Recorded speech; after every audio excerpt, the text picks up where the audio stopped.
as we heard last week, or they have released the construction team to start working again on Trinity Place School, which is great. The big question was, are they on schedule? I heard back from her today that they think they are. So that's great news. They're just waiting for, they have the contractor, they've gotten the go ahead. Now they have to go to OMB with the upcharges that they're going to have to absorb because of the overtime. So that's the last hurrah. So as soon as that's approved, they will then have the schedule delivered. So we'll be able to have a look at the schedule. But there is going to be overtime involved, as we suspected, to be able to make up for the time that they lost since it stopped in March and just started again now. But we'll keep in touch with them with updates. We're happy that they're beginning again and that their only obstacle left is the additional funding.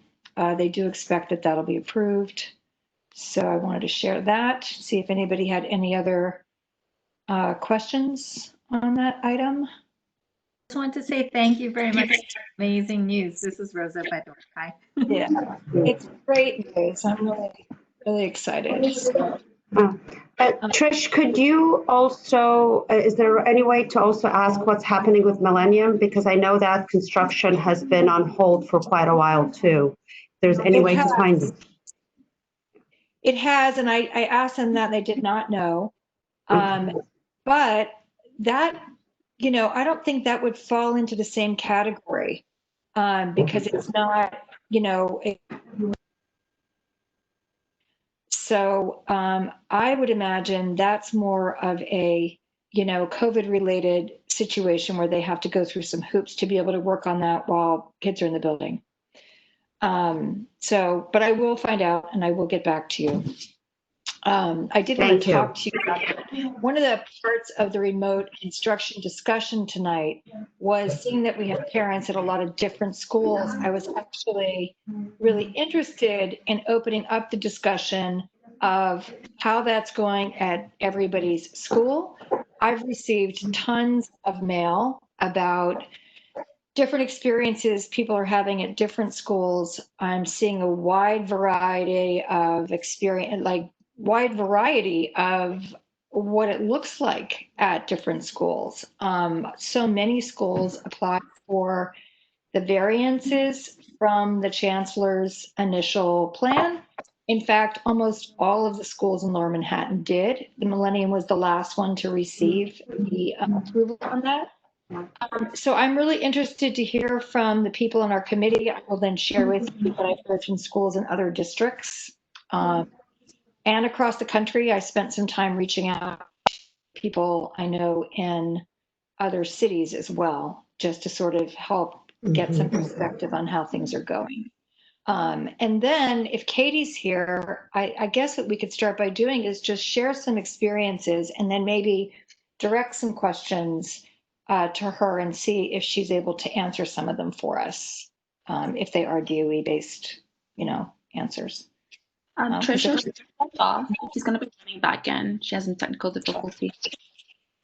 All right, well, that's okay. I mean, we can start a discussion if everybody wants and just, you know, weigh in and, you know, everybody just try to look at hands here and, you know, just share what your experiences have been thus far since the beginning of the school year. See if we're going to need, you know, resolutions or whatever else. But I thought that would be a good place to start. Now that we're in a few weeks. Anybody? Nobody? Well, I could definitely start.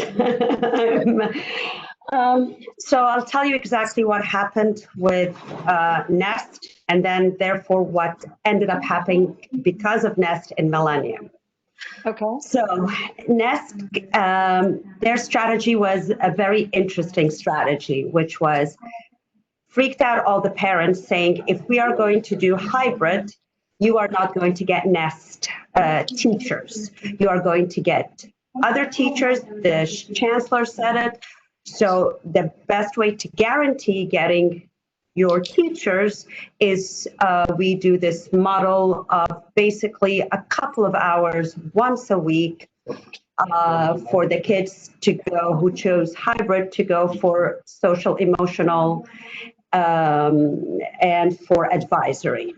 So parents freaked out and everyone went behind it based only because we were told we are not going to get our nest teachers, which, I mean, what was their reasoning? They said the chancellor said it in one of the calls. And I said, I haven't heard that. And I've been on plenty of calls. And so that happened at Nest. And also the other thing was some of the parents who are outside of New York City, who, whether they're on the SLT or on the PTA, they were like, hey, we don't want a hybrid. We want to sit out in the country, do this remote. Life is good. So this is what happened. At the same time, I was involved in a return to school committee with Millennium. And we're just like, at that point, this was back in the summer and everybody was on it. A lot of us wanted the kids to go at least 2 to 3 times a week. And there was so much uncertainty. The teachers don't want it. I said, hey, I don't know what happened, but I could just share what Nest is doing. So they took the Nest model, but without giving, so the Nest, for example, the hybrid model where the kids go to school for those 2 hours, it starts from 1:50 to 3:50. So it's even after like their allotted contractual time. The interesting thing about Millennium, they took everything with the Nest model without the 1:50 to 3:50 because they cannot keep teachers during that until 3:50. So then, and it was literally a week before or a few days before school started. I remember it was like, yeah, guys, we got the exception, but if you want to do the after school, you know, those 2 hours, you can, I think it starts at like 1 o'clock or like a time that most kids can't get there anyway, because the Millennium kids, they're all over the city.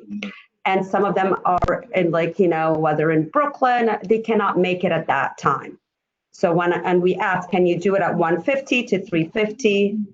We were told no, because, you know, contractually we can't keep the teachers over there. Now, what is starting to make parents unhappy is seeing the Brooklyn Tech model, which is there 2 full days from 8:30 to like 2:45 in schools, like 1 week and SALT. And they're going in there full time. Nobody's getting different teachers. They're all their own teachers, whether it's in Brooklyn Tech or SALT, and they're not getting any new teachers. And what ends up happening is they're just having the remote and the hybrid kids are getting the same teachers, but very different schedules. But they're getting the same teachers. So if there's a teacher in school and now you're in school getting your lesson, as soon as they finish that, they go and give the same lesson to the remote kids. And so now parents are saying, why? And Brooklyn Tech, it's a huge school. It has a huge number of kids. Why couldn't that not be implemented in other schools? They have this, everybody has the same problems, this space. There isn't a public school in Manhattan that does not have a space problem. So now the question, which is now among all these different groups, it's like parents are asking, why, if the city's so big on equity, this is definitely not the case. So can you tell me just a little bit of a hard time following the amount of time in the building at Nest, Millennium, and Brooklyn Tech? So Nest and Millennium, it's 2 hours. 2 hours a week? Once a week, 2 hours. Okay. Brooklyn Tech, it's 2 full days. From 2 full days a week. Okay. And is the 2 full days a week 100% synchronous learning, or are they in the school remoting into classes somewhere else? No, the folks that are remoting are not the same time. So what the teachers are doing is they're giving a class now to the kids in school. The kids in school finish that class, that same teacher will go and do the exact same class afterwards for the remote kids. Interesting. Okay. So That's craziness. it is craziness. And what's really Also, I'm concerning, not sure that that's true. I was told that Brooklyn has the same model that we have at Millennium. No, they might have Brooklyn. No, they don't, because I'm on a group now with all the Brooklyn Tech parents, and maybe they're talking about Millennium Brooklyn, which is different than Millennium Manhattan. But No, I'm saying Millennium Brooklyn has the same plan that we have. Is that what you're saying or not saying? I'm talking about Brooklyn Tech, not Millennium Brooklyn. Yeah. No, but Kids. I'm talking about Brooklyn Tech, not Millennium Brooklyn. But what I understood with Elro also has the same model that we have. Elro, Nest, Brooklyn Millennium, and Millennium, as far as I know, all have the same model that we have. Well, Millennium Manhattan got the model from Nest, with the only and Elro. The only difference is Nest has their 150 to 350, the after-school program, where Millennium couldn't do that. Yeah, I mean, I wouldn't call it an after-school program. It's a school program, and the way we work on that is that kids have class till 12:20, and if they can't get there by the 1 day a week they come, that 1 day of the week they're allowed to miss or all or some of their last period class and leave their house at 10 of noon. So they have an hour and 10 minutes to get to the school. Well, the issue is with the feedback from the parents and some of the kids, some of those classes, the last period, it's not like as one kid said it's not like art or theater. This is like, math and physics, and I'm not going to miss that. So again, it's only 1 day a week, bear in mind that. So yeah. But they're missing advisory, which they could be potentially late to advisory, be there for support after that. Yeah, but again, I think like what I'm getting kids were very happy. At least I'll speak from my own personal opinion, experience. Kids were very happy to go back to school. They were excited. They were excited to see their teachers. They're very happy. And again, from the Brooklyn Tech parents, they said now the kids have a proper schedule. They have now more focus going in 2 days a week, and that has made a lot of difference for the parents and the kids, for having kids from it's a full day. It's giving them a sense of normality in this abnormal times. But Sarah, I'm hearing you say it's 2 hours. When you say full day. No, 2 hours for Nest and Millennium. Brooklyn Tech, it's a full hour, 8:30 to 2:45. Okay. 2 days a week. And they're in class with their teacher that whole time, not on a computer logging somewhere else. Yeah.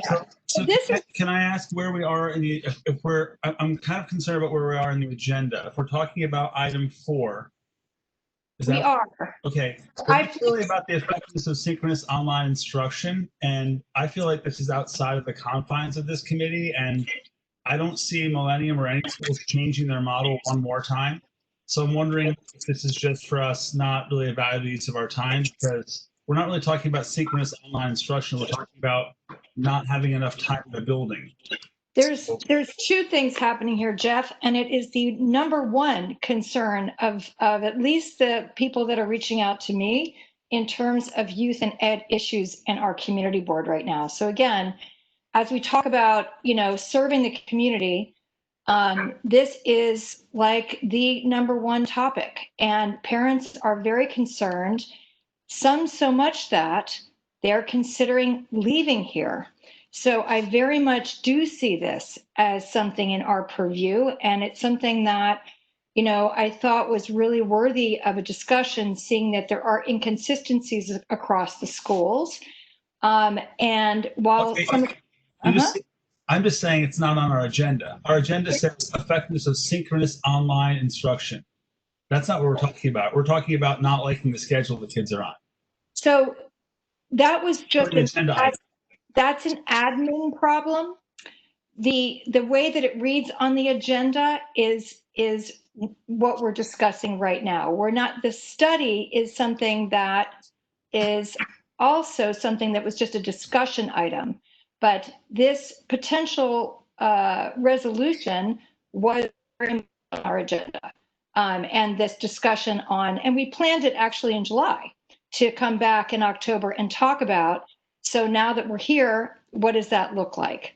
And so whether or not it's reading that way on this agenda, which I'm seeing that it's not. So we're on agenda item 3 then.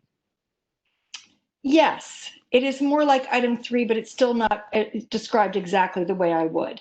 But it's okay. I think we all know what it means. And Kate was willing to come and talk to us I'm here. from the Can you DOE. hear me? Can you? You can. Hi, how are you? Good, good. On Good, mute. so- We were just discussing, and we've just heard from Sarah thus far about the different experiences our families are having across the schools in terms of remote versus blended learning, also the amount of synchronous learning. Both of those are topics for discussion. But And also, I'm sorry. yeah, it's okay. Sorry. So it's a little bit of both, because some parents' concerns are more the amount of synchronous learning their children are getting, whether it's remote or in person. Other families are more concerned about the lack of time in the building. And I think most of it was that they're trying to adjust from what they were told by the chancellor in his communication in July about the fact that our children would be going back to alternating 3 days a week. And what especially our high school students are finding is that has turned into as little as 2 hours a week, literally like a half day. They're going in for 2 classes. Some schools are staying in the afternoon and working on laptops, remoting into other classes, which then keep them in the building all day. Other schools are releasing their children. So this is very different than what they were expecting. And so they just have questions about why this happened, what they can do about it, where they go to, talk about it. A lot of them also were concerned about the fact that if they chose blended learning, they found out after they got there that they do not have the school teachers. That at Beacon, for instance, where my daughter goes, there is more synchronous learning time if you are learning remotely than there is if you chose blended and go into the building. That was a surprise too. So it would be good to just, share our stories and then ask some questions to Katherine that she may or may not be able to answer. Some of these are school-based because, as we just heard, we got variances at our schools, which allowed us to not do what the plan the city provided was going to do. But at least we'll start a discussion, because I'm getting massive amounts of questions and emails from parents having a lot of concerns. So with that said, if anybody else would like to share their experience after going back and send questions to she's here. I would like to share my experience. Thank you. Sorry, need some dinner brought in. Thank you. So basically, the entire system was told, come up with a plan for your school within parameters that can be accepted, and schools did, and we did. And then we learned of what we thought was a much more effective plan, which is what we have. And that's the plan that we have. It was approved by the chancellor. It was approved by the superintendent of our school, and it was made with with other schools doing a similar plan. And we're educational professionals doing the best we can. Schools are understaffed. People have to understand that. They may want something they just can't have. Schools have many, many faculty members not there. You can't make them come in. The city accommodated the terrible time we're living in, which is simply just being ignored right now in this conversation. And we're living in an intense, terrible time with spikes starting to happen all around the country, including the Northeast, just written about this weekend in the New York Times. And so in abundance of caution, schools have made plans to keep everyone safer. And that's where we're at.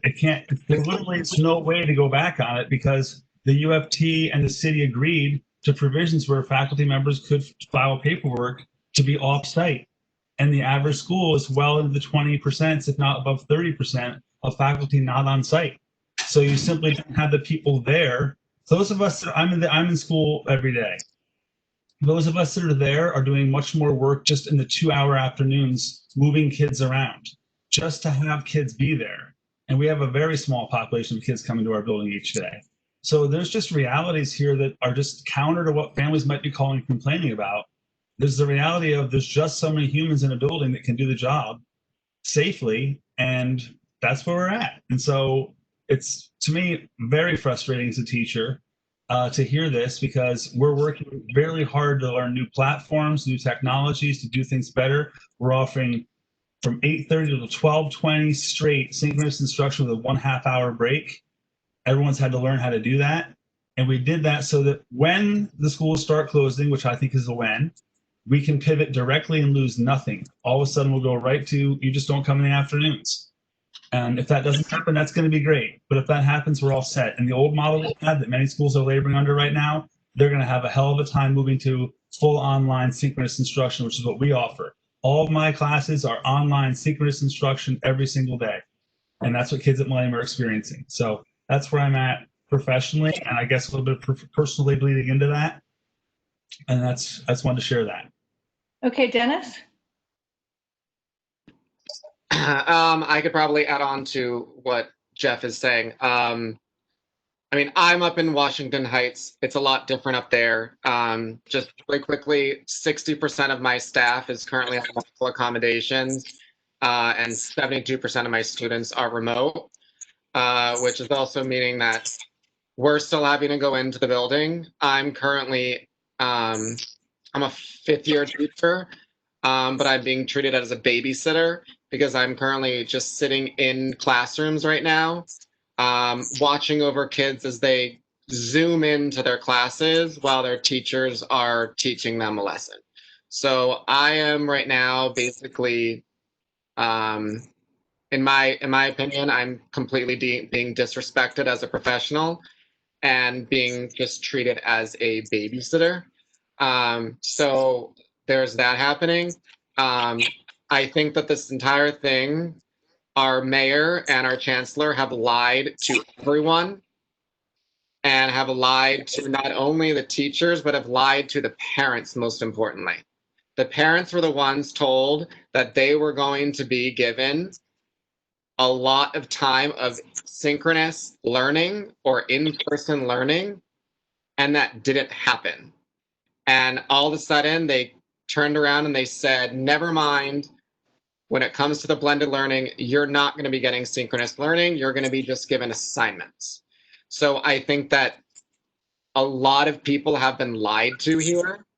And I think a lot of people are obviously frustrated. What I would want, I mean, that's just coming from my point of view. I'd want to know is, what are the numbers for the different schools in our area of how many kids are blended and how many kids are remote? And I'd really like to know then, like, have a discussion from there of what is exactly happening. And I know it's probably different between Millennium to Urban Assembly of Emergency Management. I'm sure it's a lot different from all different schools. But I just really want to know what exactly is happening and what we can do moving forward, because I know that this administration does not want to go fully remote. But at the same time, parents who are very concerned about having people to watch their children or to have a schedule or something like that, that's already been something that's been taken back from the chancellor and de Blasio. So I think it would be really good for us to at least maybe hear from the different, I don't know the numbers of the schools, but to hear from, like, what are the numbers from Stuyvesant, Millennium, of their teachers and their students that are fully remote, to be able to kind of make a more sound decision based on the community. Because I can give my opinion, but I think we're here to advocate for the community. So I'd want to hear about that. Thanks, Dennis. Very important feedback. To share my experience, if now is a good time. Yeah, Judith? I think you're frozen.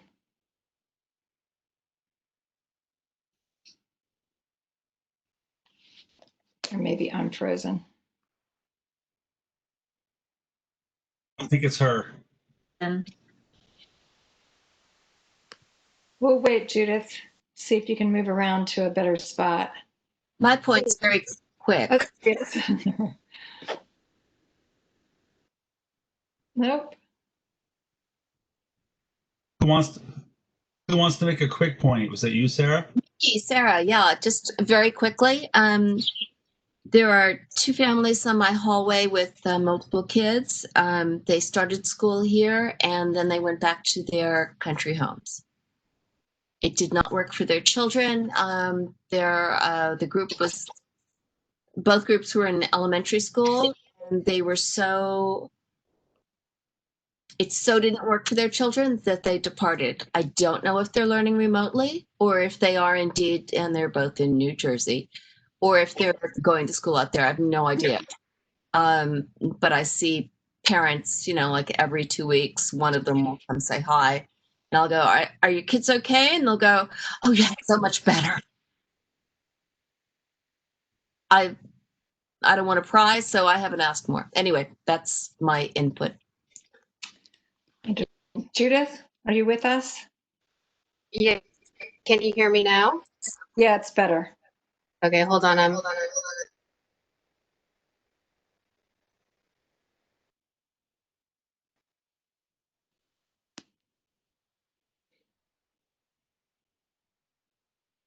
Okay, how's that? Good so far. All right, I'm moving away from my other computer. Okay. So I have 3 kids at 3 different high schools. Mhm. And first off, I think that there's been improvement. I had, well, one of my kids is at HSMSC, and they did like really well in the spring, and they're still doing really well. And then I have one child at Millennium and one at Elro, and just want to say thank you to Jeff because I think Millennium is doing really well. I am having the same experience in terms of the amount of in-school learning that's being offered, and you have to pardon me because with 3 kids at 3 different schools, I may get it mixed up a little bit.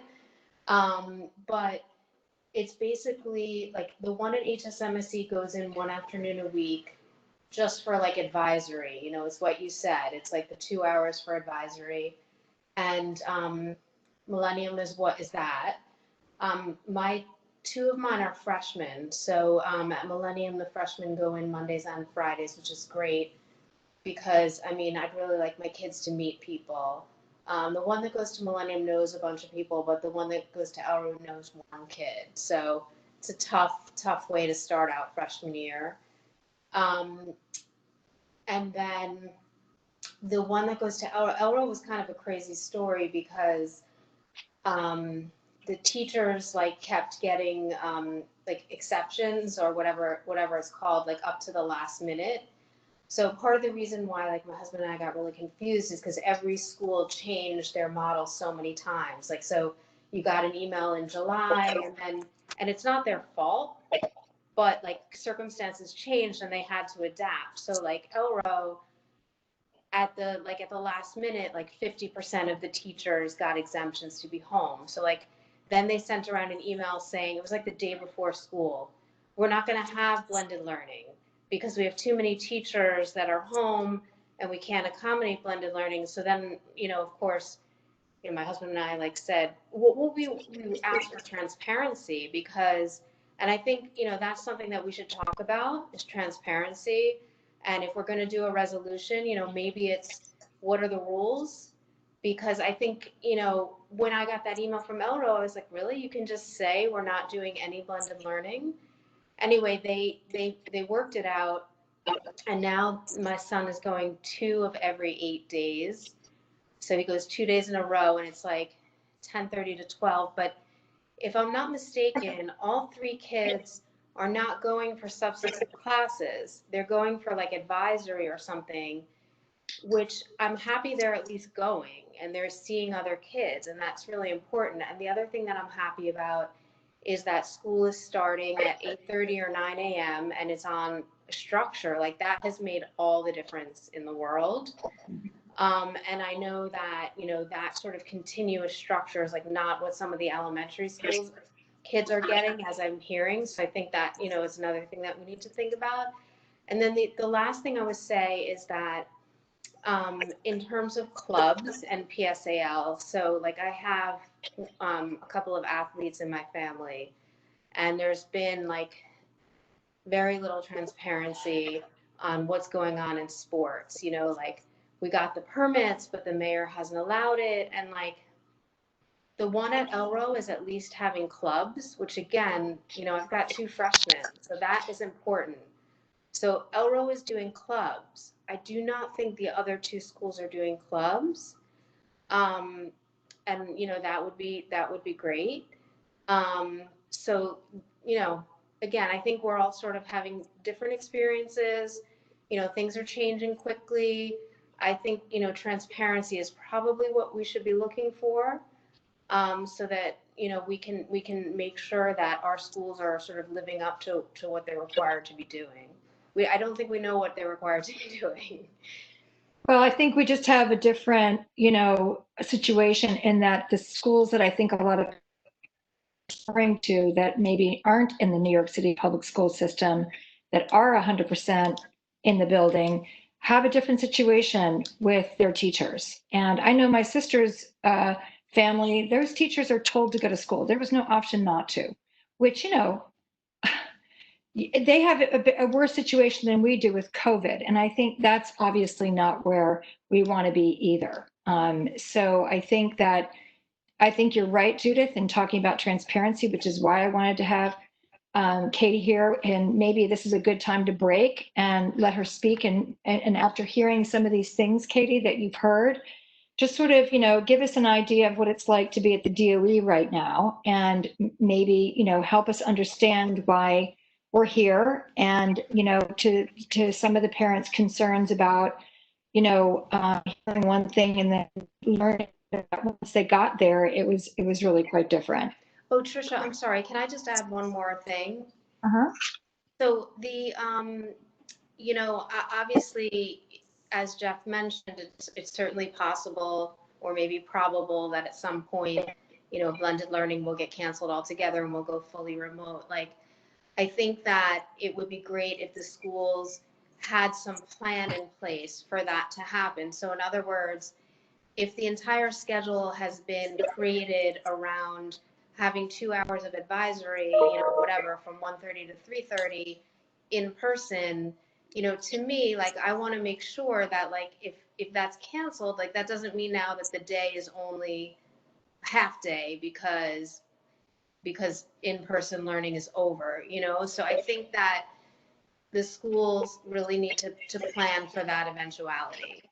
I think that's probably why, like Jeff said, that it probably is why it's so little, is that they were looking down the road. And my hope is that anyway. Katie, would you like to share something on that? Sure. Can you guys hear me? Yes.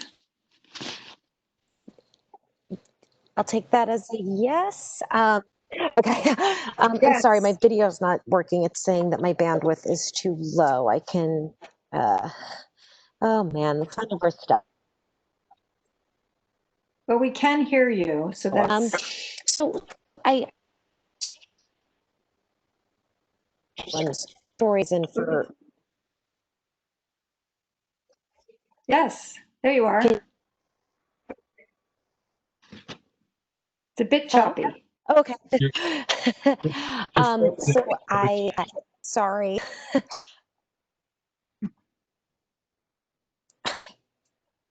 Go ahead, we can hear you. Okay. So I appreciate getting to hear what your experiences have been. It's really important to us as we continue to make improvements and as we continue to make updates that we're hearing from the field. It's paramount for the work that we do.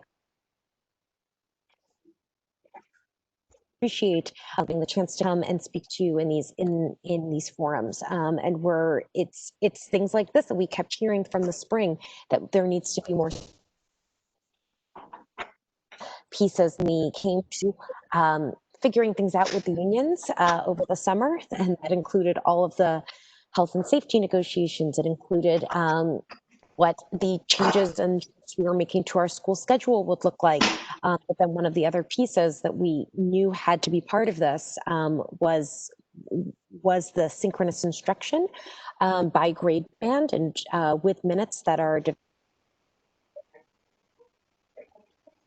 will continue to increase from September through January, February, as we know, as you know, we get acclimated to what it will be the normal for this school year. So we started out for our younger students that we have time built in, and we got some. We have heard feedback for for our pre-K students that it's up to 30 minutes a day, but what our pre-K instructional teams have come up with is, building a schedule for students so that they are having this time with their teachers either through Zoom or through Teams, but then what are they doing during other parts of the day? But then as we, go for our elementary school students, that it's for kindergarten between 65 and 70 minutes for, we're in October now, so it's between 70 90, and for second grade between 90 and 100 minutes. And then for third through fifth graders, 100 to 120 minutes, sixth through eighth grade, 90 to 120 minutes, and for high school, 120 up to 130 minutes. And then this will continue to build on each month for our students. Okay. Anybody questions for Katie? I would just. Sorry, just for a little quick background on Millennium. So we knew the guidelines that Katie offered, and we heard the guidelines that the DOE was giving for times that Katie just went through. And thanks for being here, Katie. No, and thanks for having me. We thought early on 20 minutes just for us at Millennium was just not enough time. So we immediately went to half hour. So there are some schools doing with our model doing 20 minutes.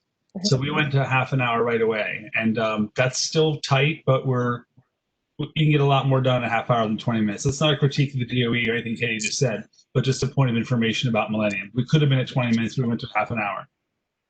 Mm-hmm.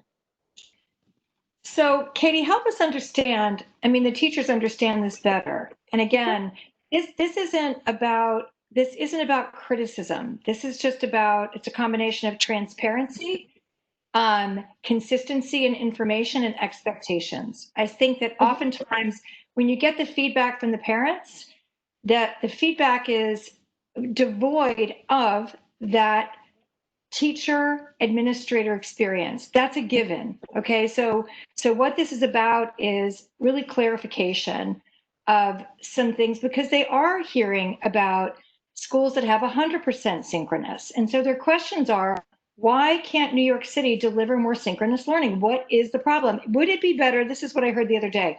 Would it be better if we just got rid of blended learning? If it's really the thing that's creating the problem, we now see that they've improved on synchronous learning since March, right? Our experience being remote is better than it was there by far. I am getting that. But would we get more if we gave up on going to the building? Because we still are hearing that we would let in terms of engagement, children are sleeping better, they're getting up at the right hour, they're having to sign in and be face-to-face. All these things are making a huge difference to a lot of these families. Now, I mean, the fact that they can go to the building also is huge for them. But I think it could be good to ask that question, whether or not they would be able to have more learning and get a realistic answer of synchronous learning if the schools decide to go remote.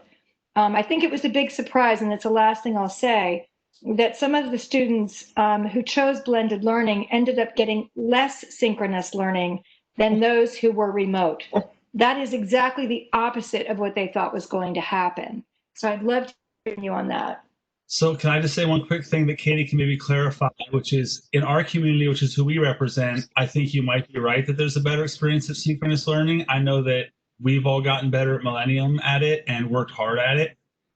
And we have a student population that is extremely dedicated. Like when I go into my waiting room on Zoom calls, within 1 minute of my class starting, every single kid is in the classroom. Like I have 100% attendance every day.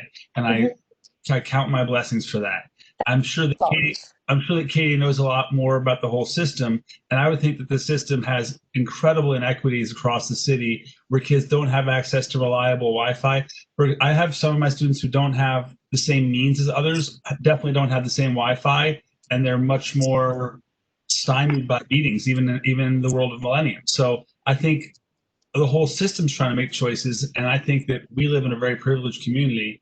And there are many communities that don't have the access to the internet that we do and computers. And I think that they would be less excited about going to fully synchronous learning online. I'm just throwing that out there, but Katie would probably know more. Well, while you say that, Jeff, I just want to point to our resolution that said that was one of the points that was made really last June, is the DOE themselves said that they were going to make sure that Wi-Fi and device issue was handled by public or private partners, and apparently everyone was willing to help get these kids there. There were even office buildings that had offered to provide space and Wi-Fi for kids who didn't have it. So the question I get a lot on the heels of that observation, Jeff, the question I get a lot is, if we know synchronous learning to be best practices, what is the DOE doing to provide that equity? Because we can't play to bet less than best practices pursuing equality, because you can see what's going to happen there. If this lasts a long time and we're saying we can't do it because we can't do it for everybody, then why aren't we doing it for everybody? When we have the resources to do that. Apple and Microsoft have said on many occasions they would be willing, and they already have given us, hundreds of thousands of devices.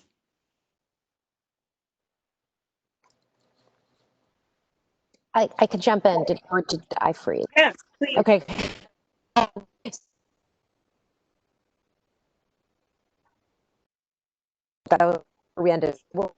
They've hundreds of thousands of devices. We have purchased them. In the spring of last year, we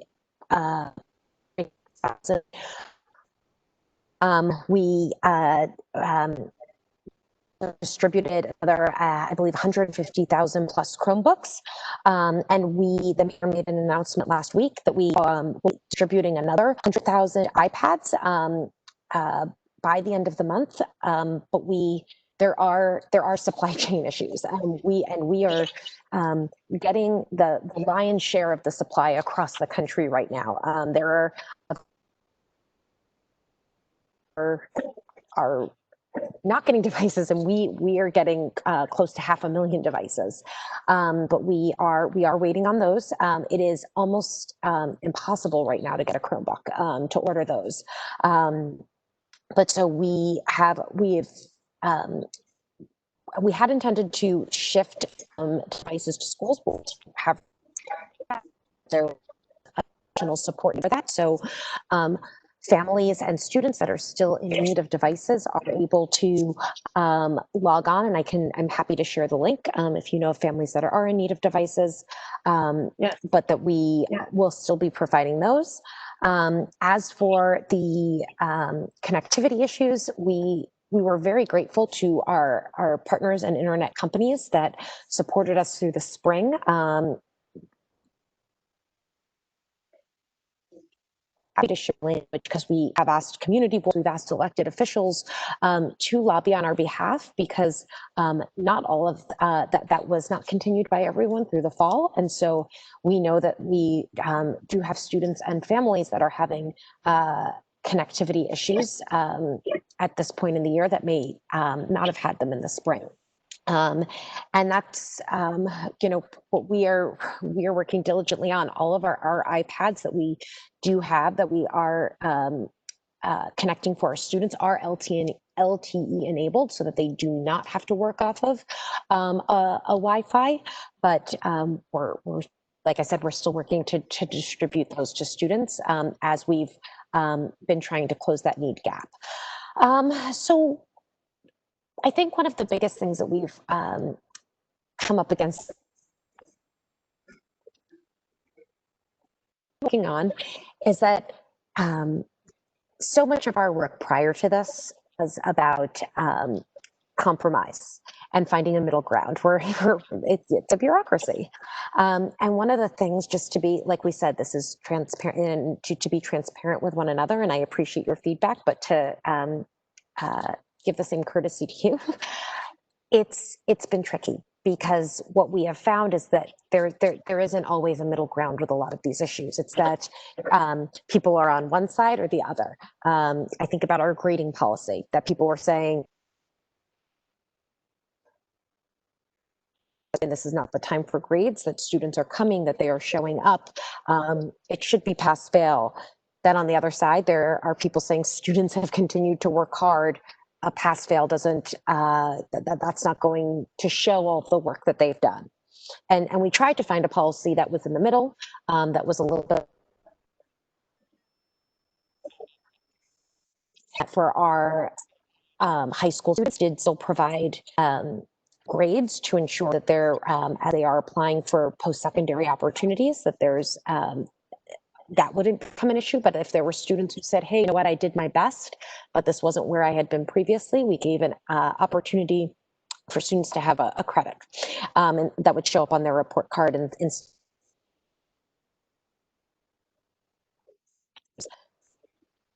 made no one happy. And I think what we've seen with, you know, with the remote and the blended is something similar, that we want to give people an opportunity, and by people we want to give our students and families an opportunity to come back to their schools. If we were in a place that the that our positive were low enough, that we could do this in a way that was safe, that we could do this in a way that would ensure our staff and our students remain healthy, because we have populations in our in a that our students are in temporary housing, that are students with special needs, who we had concerns about, that about regression taking place over the past 7 months. And so I come back to you, and so to come back to the original question, what if we just all moved to remote or got rid of blended learning? In a system as large as ours, and in a system as decentralized as ours, where we really trust our principals, and I don't think decentralization is a bad thing, that we have great, really talented principals.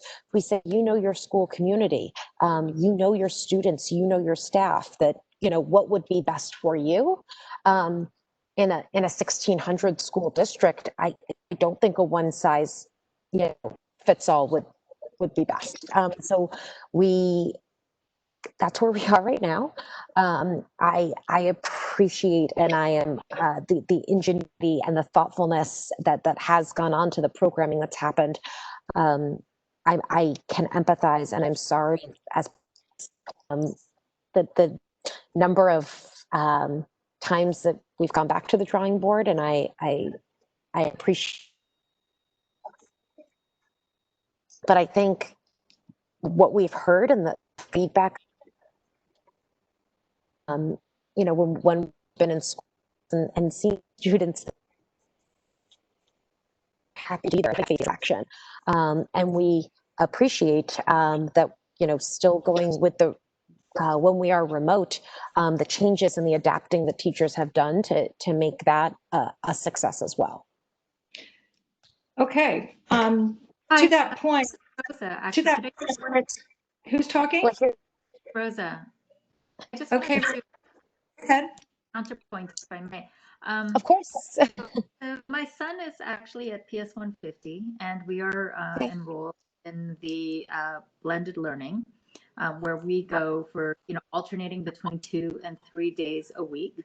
and he's in 2nd grade. And I have to say, it's been really great. Oh, I'm so glad. I guess I may be the only one having a positive experience here, but I think that all the parents that I have spoken to from a socially distant point of view said that they are so grateful for, we don't know, any of us, how long this period will last, but we are grateful for the opportunity for the kids to go into class and see each other and interact with each other, as they may, have some regularity to their schedule. So it's actually worked out really, really well for our class, at least, that I'm aware of, and for the other parents in the school that I've spoken with.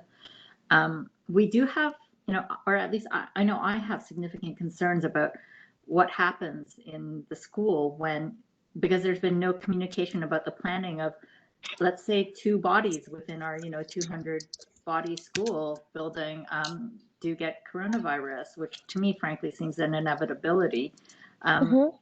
How does the switch to remote happen, or how does the quarantining happen? Nobody's explained that to us, and I don't know if they're literally just sort of like cobbling this together as we go along, because it's just so complicated, which I sort of get that sense. But I think that the parents, from a parent point of view, we're going to just go along with whatever you give us, because we don't have any choice, frankly. But the more planning that we are able to do around it, the more information you are able to share with us in advance. Like when in-person school instruction got delayed, we weren't pissed because it happened. I think a lot of us were frankly relieved, because it gave the schools more time and the administrators more time to get ready in something that is a dangerous situation. But it was the lack of notice and having it just dropped on us. So the more planning that we're able to do, the more information that you can share would just be so helpful to all of us, especially as we have to find emergency childcare options and deal with that. And obviously, if it's a quarantine issue and whatever, then we recognize that there's no advance notice. It is what it is. But for things so that we can just try to plan for the unplannable, then that would be great. And then the second thing I just want to say is I feel like the teachers are really the heroes here. They've worked so hard and given so much, and I feel like already they're frankly starting to fray at the edges. And I don't know how it's possible or how it works logistically, but they just need more support. I really feel that, and I feel like unfortunately, I don't know if it's just the way it's played out in the media, but it seems like the DOE is sort of like tossing, burden after burden on top of them with, guesses of what's going to happen and not happen, and then them just having to sort of roll with the punches. And I guess I'm looking for the DOE to frankly be more of a supportive agency than a top-down agency, because these guys are all in the trenches, and you can feel their struggle and their pain. So that's it for me. But thank you, because the parents that I know are all just so relieved, and for the 5 hours a day that we're able to get some sanity time, we'll take it. Thanks, Rosa. You're welcome. Thank you very much, Rosa. Very welcome. Yeah. So thank you, Ms. Ching. I appreciate that, and I will I'll pass all this feedback back, but I will definitely pass that, because I think, I get it. We're here to hear concerns. We're here to hear what improvements can be made. What can we do better? But happy story is always nice now and then. So a couple of things to respond to. So I'm trying to, my poor little computer is a little bit slower. So we do have on the school website about health and safety. When the next person's talking, I can drop that in the chat. So we actually do have a pretty robust program. Sorry, not problem. We have a pretty robust program for what to do and how school building closures will take place. That had been part of the negotiations and part of what we worked on really closely with our union partners over the summer. So first off, if the citywide averages go above 3%, then that's when a system closure would take place. So as opposed to the spring when there was all closing, that there's a plan in place. Now I think we're all familiar with at this point what happened last week, where what we were seeing was what happens when there are areas where we're seeing that are hotspots, and so that's we've worked with the state, and so we have that a system now where it's the color coded red, orange, yellow, and based on the color, and then it's kind of like a bullseye in the map. So the idea being that you would be in a yellow zone before you would be in a red and orange zone, and red and orange would be when your zone, or sorry, your school would close. Does that make sense for larger scale closures? Actually, I think maybe I wasn't clear enough in terms Sure. of what I was asking. I guess I was asking, Are you talking if school? any school, so Yeah. But let's use our school as an example. So if PS 150 suddenly has 2 cases of confirmed coronavirus and school immediately shuts down, right? And we go to fully remote. Right now, we're in blended. So cohort A, cohort B, and cohort D. Cohort D being the fully remote option, and A and B being the 2 versions of the remote, the blended. And so then how does that work in terms of schedule? Who's teaching? Does it all then transfer to cohort D? Or, or what if one of the teachers gets sick? Because, like the art teachers teaching the entire school, not just, our going remote. So she's got exposure to everybody. Or, like all of this stuff, I guess the details of like, who's going to teach in what situation, and so that the parents can sort of figure out, because the coordination aspect is like mind-blowingly difficult, and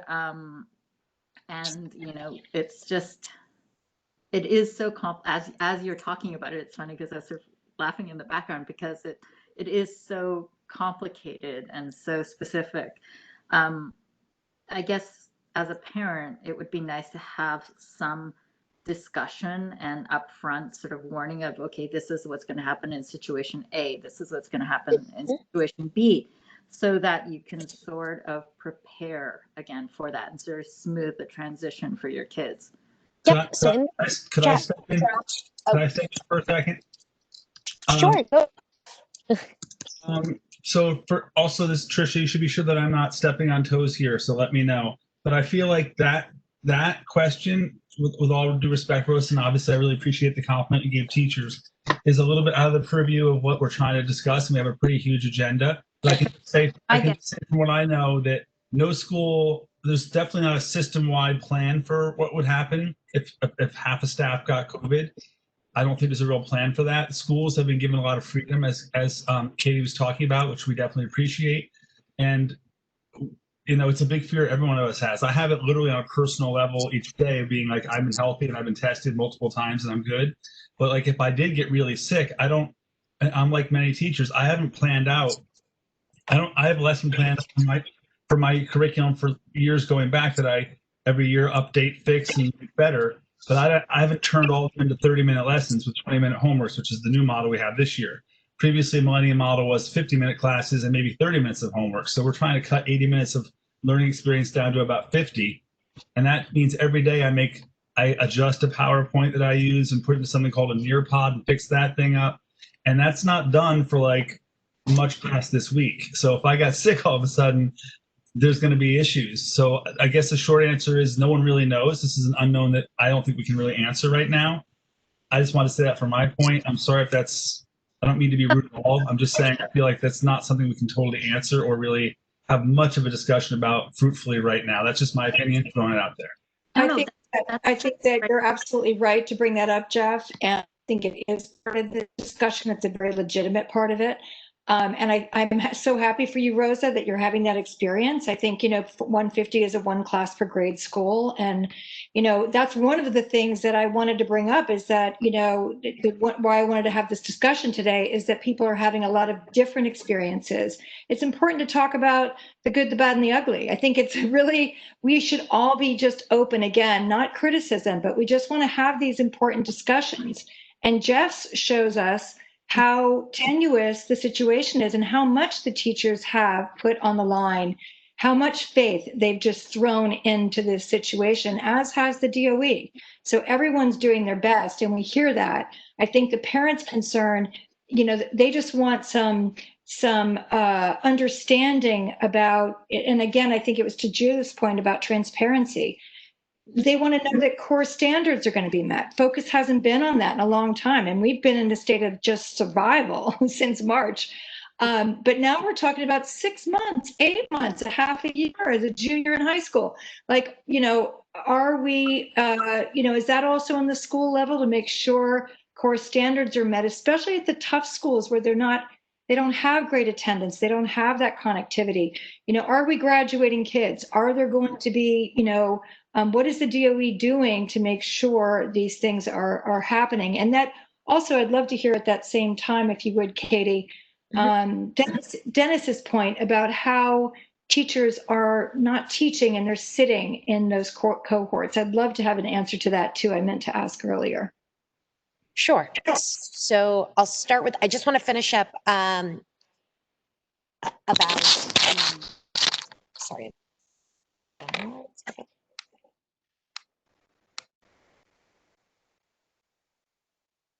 We lost you.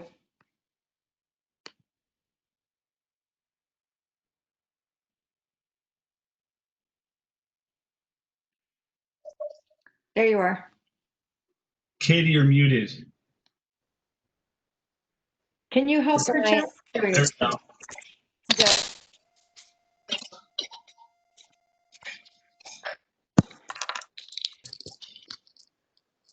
I'm both dialed into my phone so I can hear you on my computer. So I can hear you on my phone, but I'm really choppy. The audio is really choppy through my computer. So I'm going back and forth. But then when I was talking, I could hear the echo of my own voice. And that would haunt my dreams tonight. So just to go back to the original question about just closing specific schools really quickly. So what that policy is when there's one, the classroom remains closed for 14 days, and students and staff with close contact with the positive case will also self-quarantine for 14 days. Then, same thing if there are 2 cases linked within the classroom, but then if there are at least two cases linked together in a school, but in different classrooms, each of the classrooms will be closed, and then additional students and staff would be quarantined. But if there are 2 cases not linked, an exposure confirmed for each side, we would close the school. And then we would open the school post investigation. So we wouldn't be closing the school for 2 weeks. We would close the school while we work with Test and Trace, while we work with the Department of Health. And then after the investigation, we reopen the school, and then the classrooms remain closed for 14 days. We have what's called the situation room. And so principals are able to, it is open Monday through Fridays, 5:30 a.m. to 10 p.m. And then on Sundays from 8 a.m. 8 of a positive case in their school are able to call it in, and then we work with the Department of Health, we work with Test and Trace. We have access to those databases in order to see if there are cases of it, and we close based on that. So there's I'm sorry. I have to interrupt you. Could you repeat the times again? Your audio cut off there a bit. Sure. The situation room is Monday through Fridays, 5:30 a.m. to 10 p.m. And then Sundays, I believe, I have to double check, but I believe it's 8 a.m. to 8:30 p.m. But I would need to double check it. But it's just principals who call into the Situation Room. It's Thank you. something parents would be calling into. And then I also dropped the link in the chat that shares additional information about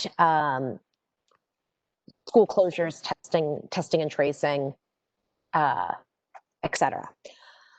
So Could you put that link again? I don't see it on the chat for some reason. Oh, I'm sorry.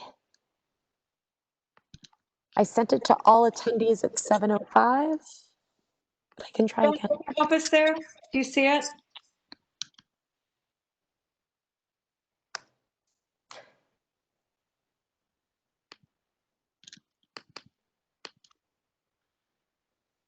I don't see a link. If you, whenever you can, Katie, if you could just send it to me and I can just have that on hand. Jennifer, I don't see anything in the chat. Am I not in as the right thing? Am I supposed to be? Sent to all attendees. Will anything show up, or shall it be sent to all panelists? Oh, all panelists. There we go. If you send it to everyone, Katie, everyone will be able to see all panelists as well as the attendees. Sure. I sent it to all attendees. Should I just send it to all panelists? Do you see it? Because if you see it, you can just add it. I don't see it yet either. Oh, okay, I see it. I see it. Perfect. Thank you, Katie. No problem. So I think the other question about teachers who are supporting while students are participating in online instruction. Was that correct? Dennis said he was in the building, sitting in the room and being used as a proctor instead of teaching. Can you explain why that would be happening? Like, instead of having a proctor and Dennis teaching. And I have, that's just not a case from my school. I have heard from various other chapter leaders across the city that that's going on. So it's just not a one-off. It's broadly happening. I mean, Dennis, I think, is being really, his situation sounds a lot worse than what we at Millennium have to do. But at Millennium, I have to sit in for an advisory that I'm not the advisor for because that advisor is remote. So in effect, I am with them. But I'm not with them all day as Dennis is. It's for a couple of hours. So that's just because there's so many teachers not in schools. So my daughter, for example, goes to lab. So she goes into lab twice a week because she wants to get out of the house and go to lab. She goes to lab and sits in a room with a teacher that's not her teacher on a computer that is her teacher. She could do exactly what she's doing at lab at our house. But because we're so far comfortable with her leaving, we're letting her go out a couple days a week to go to school for roughly a half of the day. But that's happening in many, many schools where you don't necessarily have your teacher in your classroom. Obviously, I don't love that as a teacher and as a parent, but if their staff is so depleted, then that's all they can do. That's part of the problem. Or hire proctors. I mean, if they aren't teaching, the argument could be, is it possible to hire proctors for that so that we can use our teachers, especially if we need the teachers? Because I'm hearing that we have a shortage of teachers. So that I'm just trying to resolve that. So I think you hit the nail on the head. It's a multifaceted issue. We're also in the middle, besides being in a health crisis, we're also in a fiscal crisis. I think it depends on how schools are utilizing their budgets at this time. So some schools are hiring substitutes to do that work. Part of the issue is that we can't, the way the contracts work, we can't have a para sit in the room. So a para couldn't cover that, but we were able to, we have renegotiated in a memorandum of agreement that just came out with the UFT. We have created a new position for paraprofessionals that's almost like a career pathway, that there's going to be additional pay and they're with additional responsibilities, that if a para had this position that's been created, that they could oversee the classroom and the classroom management of it while there was a teacher doing remote instruction. But right now, with the in a current para role, I could not oversee a U.S. history class while the U.S. history teacher is teaching remotely. And so I think it's, once we come back to that schools have autonomy in this, and it may be how they are programming. But Dennis, I'd love to follow up with you offline. I'm happy to connect over email and discuss this more, because we definitely want to make sure that our really utilized and getting a chance to do their craft. So I'm happy to follow up about that. That'd be great. Thank you so much, Katie. It's my pleasure. For principals, they have done has been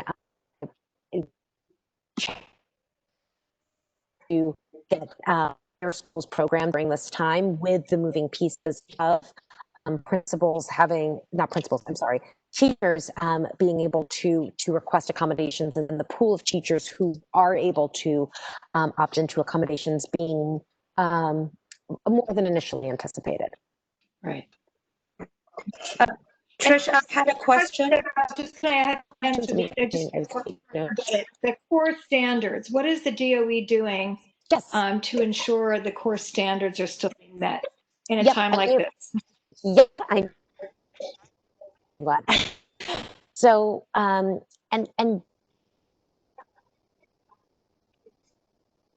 what we been doing, though, thank you so much for all the work that's going into it. I hear you talking about like changing when you got to the point of career when you're like, I have all my PowerPoints, I have all my lessons, and taking the time and the thoughtfulness and grace to do this, it's greatly appreciated. We have been, for our teachers, sorry.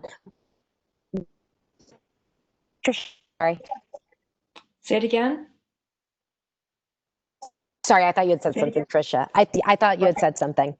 No, I was telling you I couldn't hear you. Oh, I'm sorry. It's all good. So for our core standards, prior to COVID, we had been working with our union partners to come out with our new core curriculum initiative, and we're still plugging away at that. We've come out with our core standards.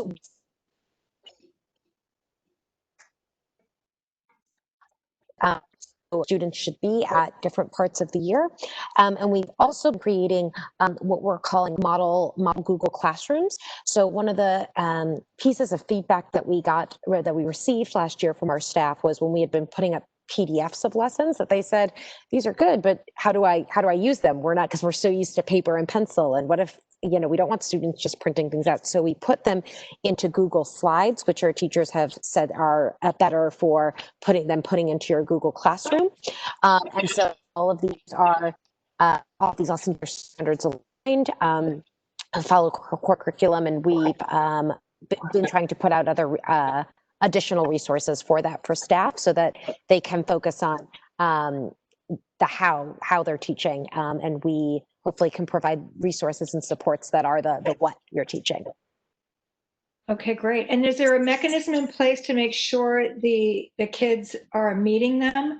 I know that a lot of parents were saying that Clinton, Andrew told me, is having monthly check-ins with parents. I thought that would be a great idea if they're able to do such a thing, just to make sure the kids are meeting those standards, regardless of the grading policy that the schools have. Yep. So one of the pieces that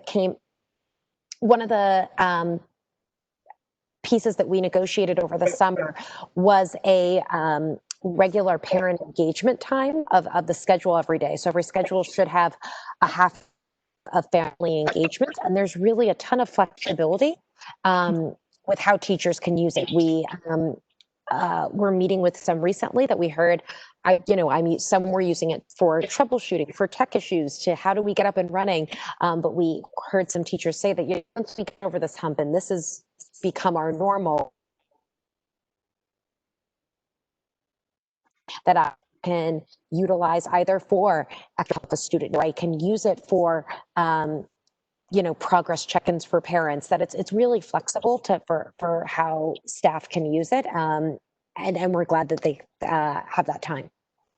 Okay.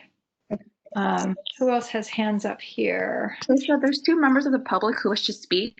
First, Lupe Hernandez, followed by Lauren Tang. Okay, great. Bring them. Hello. Yeah. Thank you for all your guys' time and energy. It's really appreciated, first and foremost. And I do want to, there's a few things. One, I would like to piggyback on some of the progress that my son has made being in a smaller classroom.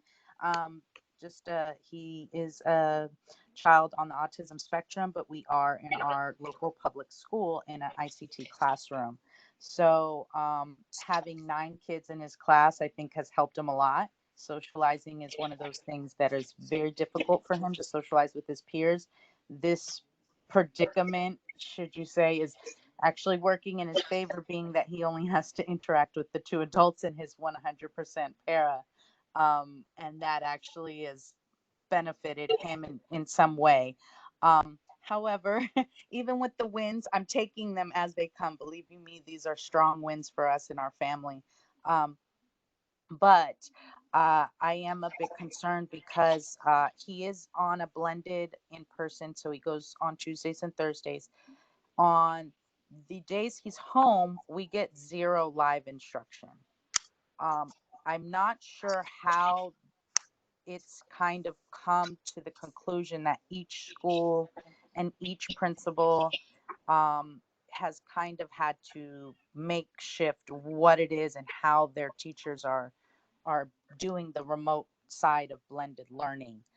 And I commend everyone in this process because it is not an easy task by any means, and I do completely understand that. But I just don't see, children. I think children with special needs were kind of left very last minute when this planning began, and to expect a second grader on the autism spectrum to kind of work independently throughout the day with, I think his teachers, and one teacher, mind you, it's an ICT class, so IEP regulates that he should be having a special education and a general education teacher with him in those teaching times. Yet we just get a check-in for about 5-10 minutes before the in-person school starts while he is at home, because his same teachers are teaching in person, and they split the class up, and one teacher is taking a group of kids for a check-in, literally 5 minutes. Hello, good morning. Take a look at your Google Classroom. These are the assignments. Do what you can, and I'll check in with you again for 5-10 minutes during the teacher's lunch period, which is also quite sad if you ask me. And his para isn't even available to him at all throughout the day during these remote learning times. She's only available for 5-10 minutes for check-in because the school is utilizing her at whatever capacity they need her.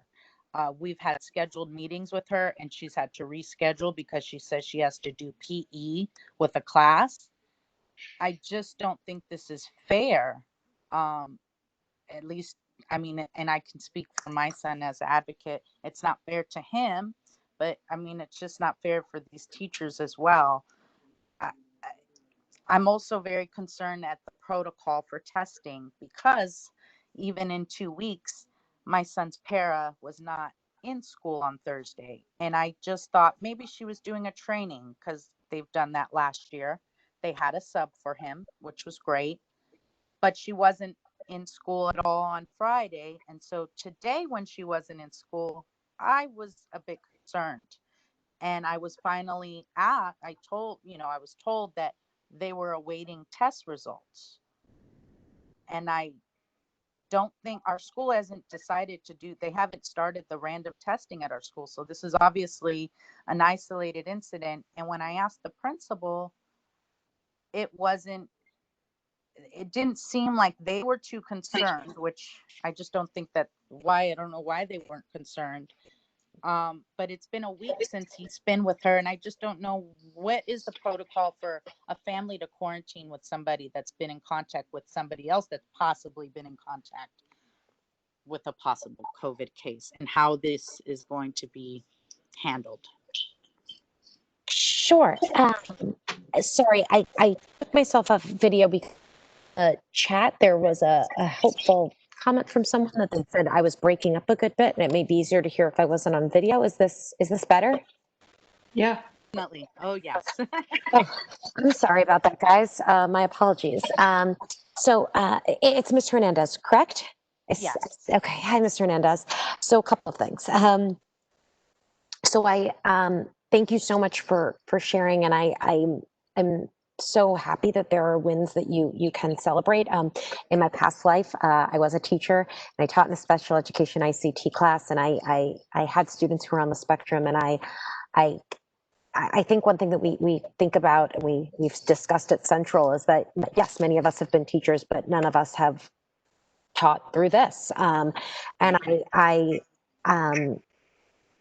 appreciate you for that you and your family are sticking through this with us, and that you are, thank you for sharing your experience, because that's going to help us. So and so that hopefully we can continue to help you and your family. So I do want to assure you that I know it has been tricky, but I can assure you that our students with IEPs have been at the forefront of all of this. When our planning first started, one of the first meetings that we had related to moving to remote instruction was the creation of remote learning plans for our students, to ensure that students were going to continue to receive services, and that remote evaluations would continue to take place for our students and for our families when they were there. When we had moved to remote learning. We also wanted to make sure over the summer that we were able to start to provide services in person, because we know that especially for our students on the autism spectrum, how important continuity and routine is for them. And I am sorry that it has been frustrating at times, but we're really trying. I promise you that you are at the forefront of our thoughts, and that we are and our planning, because this needs to be for everyone if if we're going to make this work. And so for your, I would love to, I'm happy to speak with Jennifer, with Tricia, for us to connect offline about this, just because I don't want to, I want to be aware of privacy concerns. Really want to make sure that we can follow up about this instance, specifically what you shared about the para, because it's part of your child's IEP, and I want to make sure that they are getting the services that they are by law entitled to, and that we can also follow up so that we can support the school. One of the pieces of planning that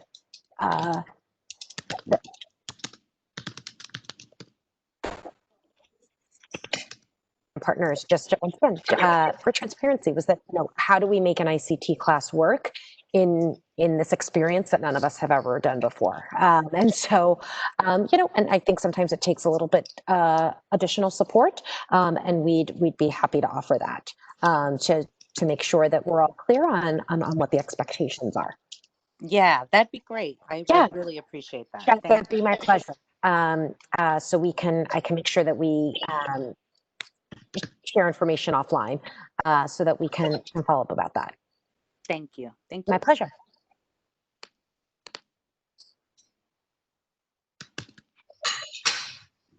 Let's see, anyone else? We had someone else, Jen, did we not? I had a question. Well, one more, Sarah, I want to give the second person from the public. If that's Oh, it's okay. I'm Lauren Chung from PS234, so I'll sync up with what Lupe said. So Sarah, if you have a question for Lupe, it's probably better if you go ahead and ask her now. Okay, but thank you, Lauren. Do you have anything you want to add? I know Lupe and I are also doing dual duty with the CEC D2 meeting that's happening right now. So I thank you guys. I know. And I appreciate Lupe, who's such an awesome parent advocate at PS 234. We're really thankful for her. I will say that our blended approach has gone, I think, fairly smoothly. Some classes are getting about an hour and a half of live instruction on remote days, but as you can hear, not all of them are. For our school's been able to hire 2, I believe, full-time subs to work around the hiring freeze in order to have remote coverage for grades. But a couple of our grades have the same grade teachers having to cover both remote and live. So those teachers are having to, leave their live classroom for an increment of time to make sure that the remote learners are getting some kind of live instruction. So I'm thankful that they agreed to do that. I know that they are not contractually obligated to do that. Okay. But it's challenging. They're literally having to run down the hall to do that. So I really think I'd agree they're really putting over backwards to make do with what is available and with what they can. I will agree with Lupe that having the small class size with the amount of drop off that we saw in our enrollment has been, a mixed blessing for those of us who are there, because we are having only 8 kids in our kids cohort. So we are getting a lot of attention when our kids are there live. And I think that the remote learning folks have had a positive experience so far as well. So we'll just appreciate staying in touch with you guys and let you know how it continues to go. Thanks, Lauren. Thank you. I see hands up that were up before. If someone wants to speak again, is it Sarah? Sarah, did you want to say something else? All right, is it just still up? I'll call on you and you guys can let me know. Sarah E. Hi. Thanks, Trish. Katie, thank you so much for being here. I'm just curious because during all of this process, as parents, we were not clear what were the DOE decisions versus principals' decisions, and it became very confusing, and it's still very confusing. And I think what ended up happening is some of the things parents were not happy with, they think it's the school or the teachers. It has nothing to do with the school or the teachers, and it was DOE. So the question I have is, how are grading? It seems it's a DOE decision, not a per school decision, but then the agendas and the remote learning, hybrid, those were left to the school. So I'm just curious how those decisions are made. What does the DOE make the decisions on and versus the school? And the other question I have, is there a proactive plan, not a reactive, proactive saying, as a parent, if I told from the beginning, hey, if it's if the cases are above 1%, everybody's going to go remote, and then if it goes below 1%, it's going to be hybrid. Everybody's equal. If there's just a plan, and by the spring, if there's a vaccine, you'll go back to school. Just some sort of a plan, because it seems from March we've been just playing catch up, and there hasn't been any type of planning. It doesn't have to be perfect, but just some sort of a skeleton plan that we can just have as parents. Sure. So let me start with the plan for closing schools, because that's a little bit easier. So we have 2. So the original plan I would say, if you had asked me this 2 weeks ago, I would have said if the citywide positive average for a week, so not just one day, but over the course of the week, if the citywide positive average was 3%, over 3%, there would be a system-wide closure. But then what we saw was that was not, it didn't, as of last week, that wasn't making sense, because citywide, we were still a little bit above 1%, but we did have these other pockets that were significantly above there. So that was when we've been working with the state so that we have the policy that came out last week about the red, orange, and yellow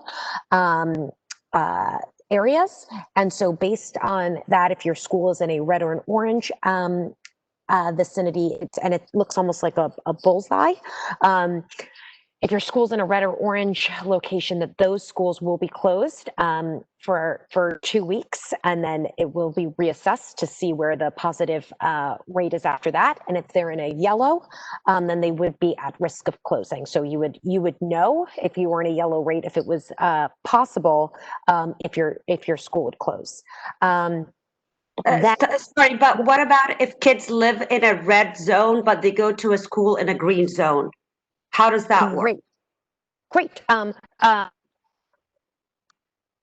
have any green zones, but it is only if you live in a red zone, but your school is if you live in Gravesend, but you are commuting to a school that's in Manhattan, you would still be able to go to school. But that's, and that's why we're having the random testing that's going to be taking place. That's why we're taking temperatures. That's why there is an attestation for at the start of each day about symptoms, that there's multiple checks on this right now. Does that answer your question? The second part of your question? Yes and no. I'm talking about a six, like, I know it's like this is always changing, but again,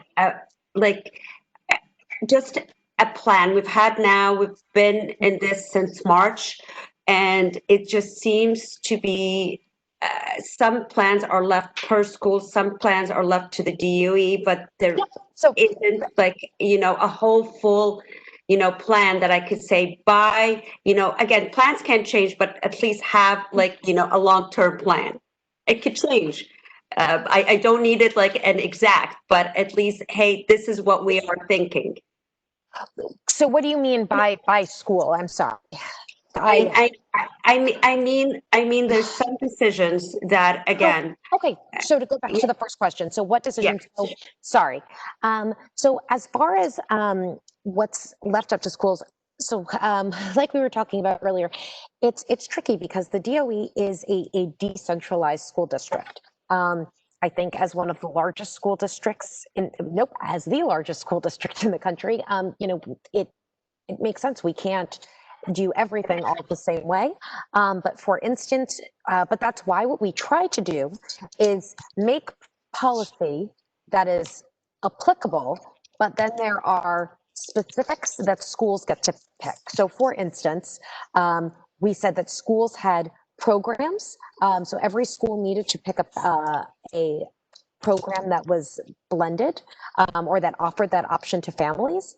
But they could choose based on the number of students that were opting in, what that would look like. So that could either be an every other day or every couple of days, or for our District 75 schools, it could be by week, so that there were options that schools could choose.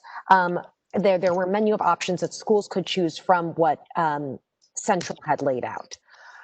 I heard you mention grading. So our grading policy has not come out yet, but it'll be for final grades. But then again, schools are able to choose their grading scale. So schools would have, if you're in a high school, that it can be a 1 through 5, an A, B, C, D, a 1 through 100, that there are options within our policies for that.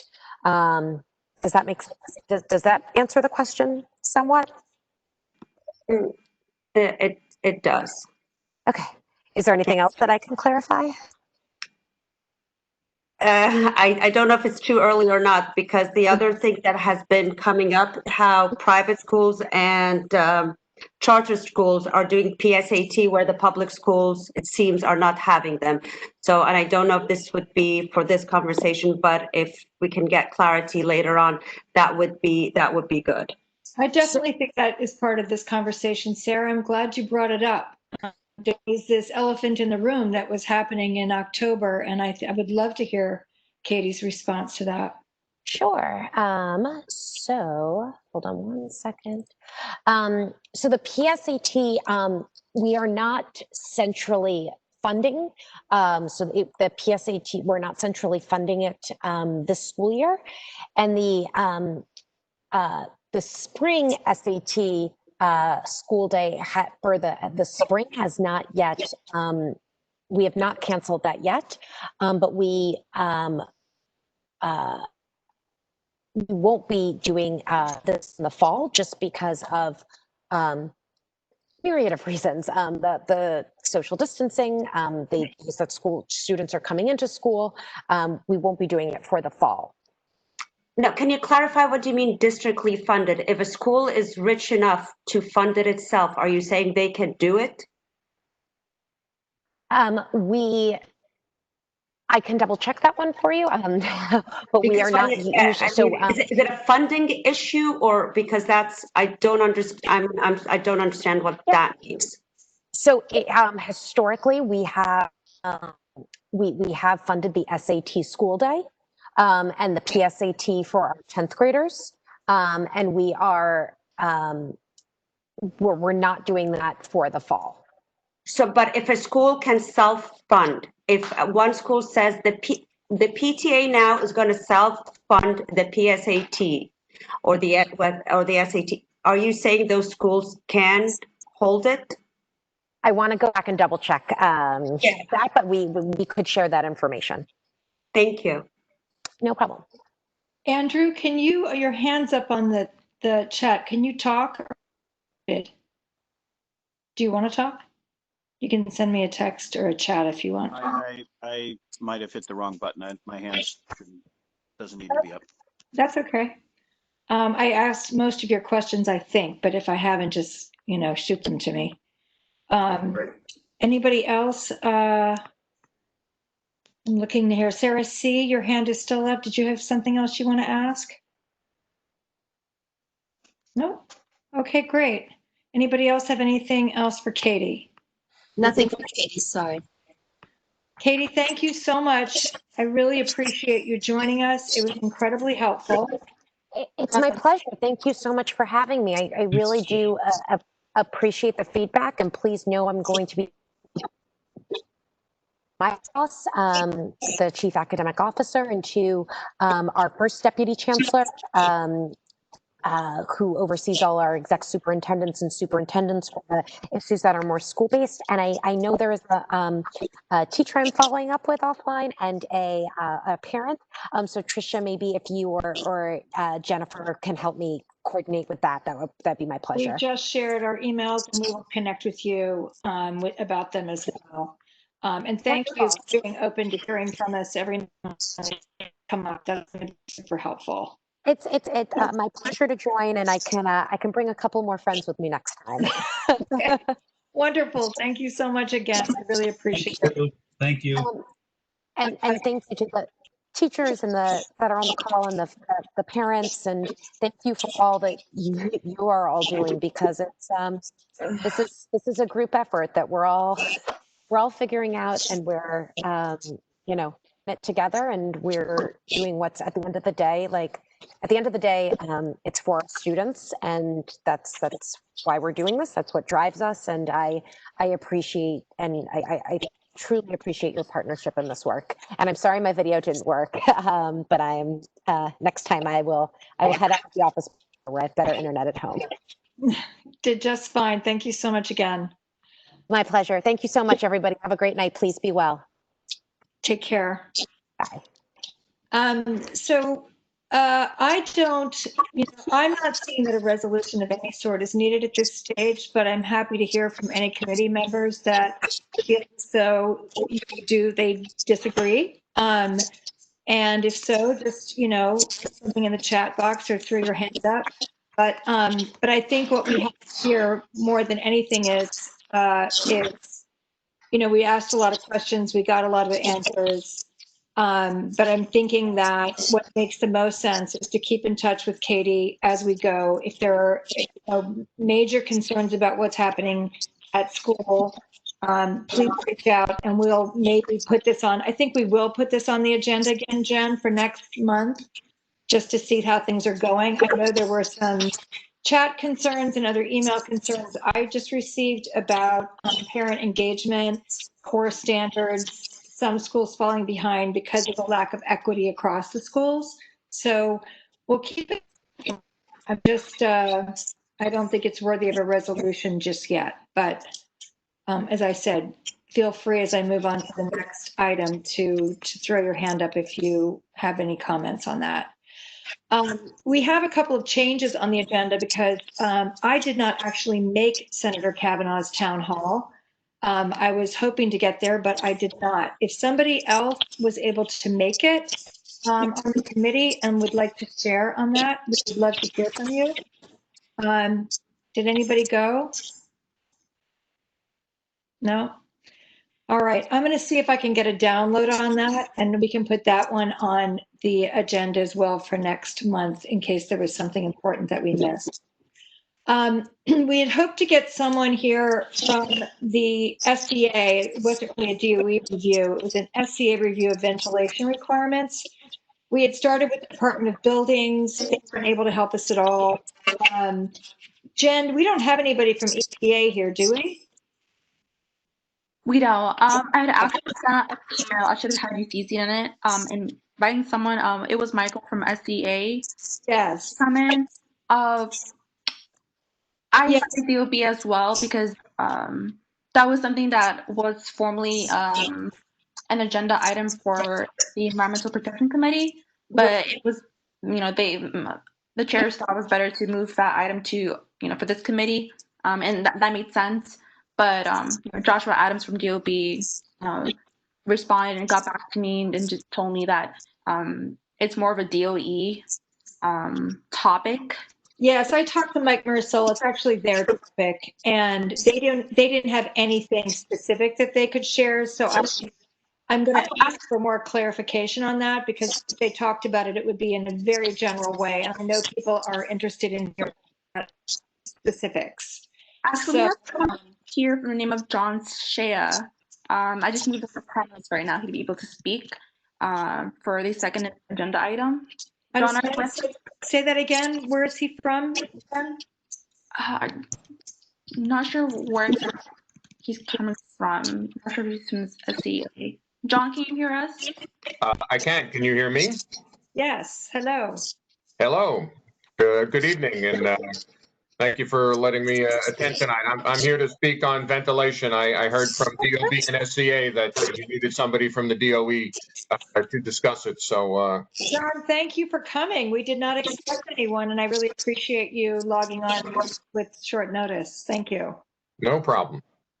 We'd love to just hear about one of the questions we had to them was, what are the requirements? What percentage of buildings are you still working on to bring them to the acceptable levels? What is our situation right now? Sure. So let me give you some background, and then if we have more specific questions, I'm happy to answer those. I'll start by saying that ventilation was something that we were always very concerned about at school facilities, so this is not something new. We've been working on indoor air quality and HVAC for many years. Of course, now in a COVID environment, the ventilation and HVAC has taken a number of steps up in the importance. So we put a renewed focus on that back in the spring when the CDC and the EPA came out with additional guidance for what we needed to do, what we needed to inspect, and what we needed to do for ventilation. We did a pretty comprehensive survey with all of our custodian engineers about things that they felt needed to be repaired, and we started doing that work in early June in response to the overwhelming amount of work that we were faced with, as well as making sure that we did everything we could to get into the details of that. The School Construction Authority contracted with professional engineers to put another set of eyes on all this and went through and inspected every single one of our buildings and every single one of the occupied spaces and did an analysis of what ventilation was working and what was not, and gave us that data over it was towards the end of the summer back in August. And that gave us the opportunity to do more work for us, work with the SCA on bigger projects, and provide some data that we're continuing to update and make public as we get it on the status of the repairs. Working with the Department of Health, they were very much involved. As I will also mention, the UFT was very much involved with how we set this up, and the inspections and the work that we did, we've been sharing with them with regularity. but the Department of Health describes it as ventilation is very important, but it's like your car, and there are many levels of many different things that you need to do in order to make sure that you're safe. You have airbags, you have seat belts, you have anti-lock brakes, and you take defensive driving courses. All those things are important to make sure that you're safe. It's the same thing in buildings. So wearing a mask is shown to be the most important thing that you can do, closely followed by social distancing. And ventilation is on that list, but again, it's just one of the things that we need to make sure is working. So talk about the buildings themselves. We've got the average age of our buildings is 68 years, which means that we have a lot of old buildings. More than half of those buildings were actually designed and formed by the 1918 flu pandemic. That's why you see in a lot of these older buildings where you have very large and many windows in classrooms. That's because that was the primary means of ventilation back then, and that is still the way those buildings operate. And having open windows and fresh air coming directly into the classrooms is the best means of ventilation that you're going to have, even in a COVID environment. As time went on and we had the buildings designed with central HVAC systems, that's a different set of requirements that we need for those. You've probably heard things in the news about MERV ratings on filters and MERV 13s as opposed to MERV 8s. And those are things that we're looking to replace in our buildings, upgrading the filtration level to filters that can filter out particles as small as COVID viruses. But in the meantime, one of the things that we're doing is making sure that the systems we have are operating at what we call 100% outside air, which means that you're providing 100% fresh air into the spaces and exhausting 100% fresh air into the spaces. So the filtration really isn't important because we're not recirculating the air through the filters. We can do that now, and as the winter goes on and it gets a little colder, we're going to have to reevaluate that. But it's something that we're working on. We've ordered over 100,000 MERV filters across the city for the need for those, and they are starting to come in. And we're pretty comfortable we have a plan in place to deal with that different set of buildings. We continue to have mitigating measures on things where we have concerns. The UFC brings us a concern, or if a principal or a parent brings us a concern. We've also ordered 30,000 HEPA filters for our classrooms to provide an additional level of protection. We might not have all the ventilation we want, but we can provide air filters that can filter the air that's being circulated in the classroom and feel safe there. Again, working with the health department, the UFC, everybody's on board with that plan as well. So that's big picture on HVAC and ventilation. If anybody has any specific questions, I'm happy to talk. Nobody? Quick question. Sorry, this is Rosa. I was wondering, so I'm in a school, or my son's in a school where we are absolutely relying on the windows for ventilation. What happens in the winter time? Right, great question. And I'll go back to what I said about the buildings being designed in the wake of the 1918 flu pandemic. You probably realize and hear from your children that the biggest complaint over the years has been the classrooms are too hot. And that's because those buildings were designed with very large radiators to offset the fact that the windows were designed to be open in the winter. They don't have to be fully open, but a couple of inches on the bottom and a couple of inches on the top is enough to provide the airflow and the fresh air that we need to do that. And those heaters are designed to offset the cold air coming in. So we feel pretty comfortable. We should be okay. Thank you very much. Hi, this is Wendy. How does it determine who are the where the 30,000 HEPA filters? How do they get distributed? Another great question. So every building got at least 2. We put 1 in the nurse's office, 1 in the isolation rooms, because those spaces had to have their ventilation blocked off from the rest of the building to make sure everybody was safe from anybody who would possibly have COVID that was in those spaces. The rest of them are working with the schools themselves, and if we lose ventilation in a space, and we can't fix it right away, it's a candidate for getting an air filter to provide a mitigating measure while we make the repair. If it's a system problem, where as we get further along in the winter and we find central systems that we can't provide 100% outside air, we might throttle back on that outside air and put in an air filter in that classroom as well. No hard and fast rules, but we're doing it a lot by exception. If people have concerns or questions, we're going to look at that, and using an air filter as a mitigating measure can help out in those circumstances. The other thing that I want to point out, and we've done a lot of walkthroughs with the UFT over the past couple of weeks, is we've provided every custodian with an indoor air quality monitor. And the health department has confirmed that CO2 levels in any room is an indicator of adequate ventilation. So we take readings outside if there's a question in a space, a classroom teacher says, my classroom feels stuffy, I don't think I'm getting enough airflow. We take a reading outside the building, and then we take a reading inside the classroom with people in it, and we compare the two to see what the CO2 readings are. And if it's within an acceptable range, we can confirm that the ventilation is working as designed. Rosa, sorry, I had another question. For TechSlip School, which is located directly across from 250 Water, where they are doing some remediation work and eventually will do some construction work, I'm sure they probably are relying very heavily on their windows for ventilation, since the school buildings weren't originally, their systems were not originally designed to take the MERV 13 filters. In situations where buildings are not able to open their windows because of either noise, construction, pollution, whatever, how do we make sure that the buildings are safe? So if it's, did you say it was the TechSlip School that you mentioned? You were breaking up there. I didn't hear which school specifically. Yes, the TechSlip School. Yeah, so that's a relatively new building, and that has a central HVAC system. I don't know if the window's open or not, but I'm going to guess maybe not. But in any case, if there's a central system and it's working and we're providing either 100% outside air or we've put in MERV 13 filters on the return side, that makes that ventilation system acceptable. If it's in a different building, and we've had this conversation with the SCA in a number of buildings where they're doing construction outside, they've changed their schedule. They've done some cleaning on the scaffolding and moved equipment to another side of the building so that they're not getting as much. They don't work during the day anyway, but we've asked their contractors to do more cleaning so that any dust that's generated as they work overnight doesn't get sucked into the classroom in the morning.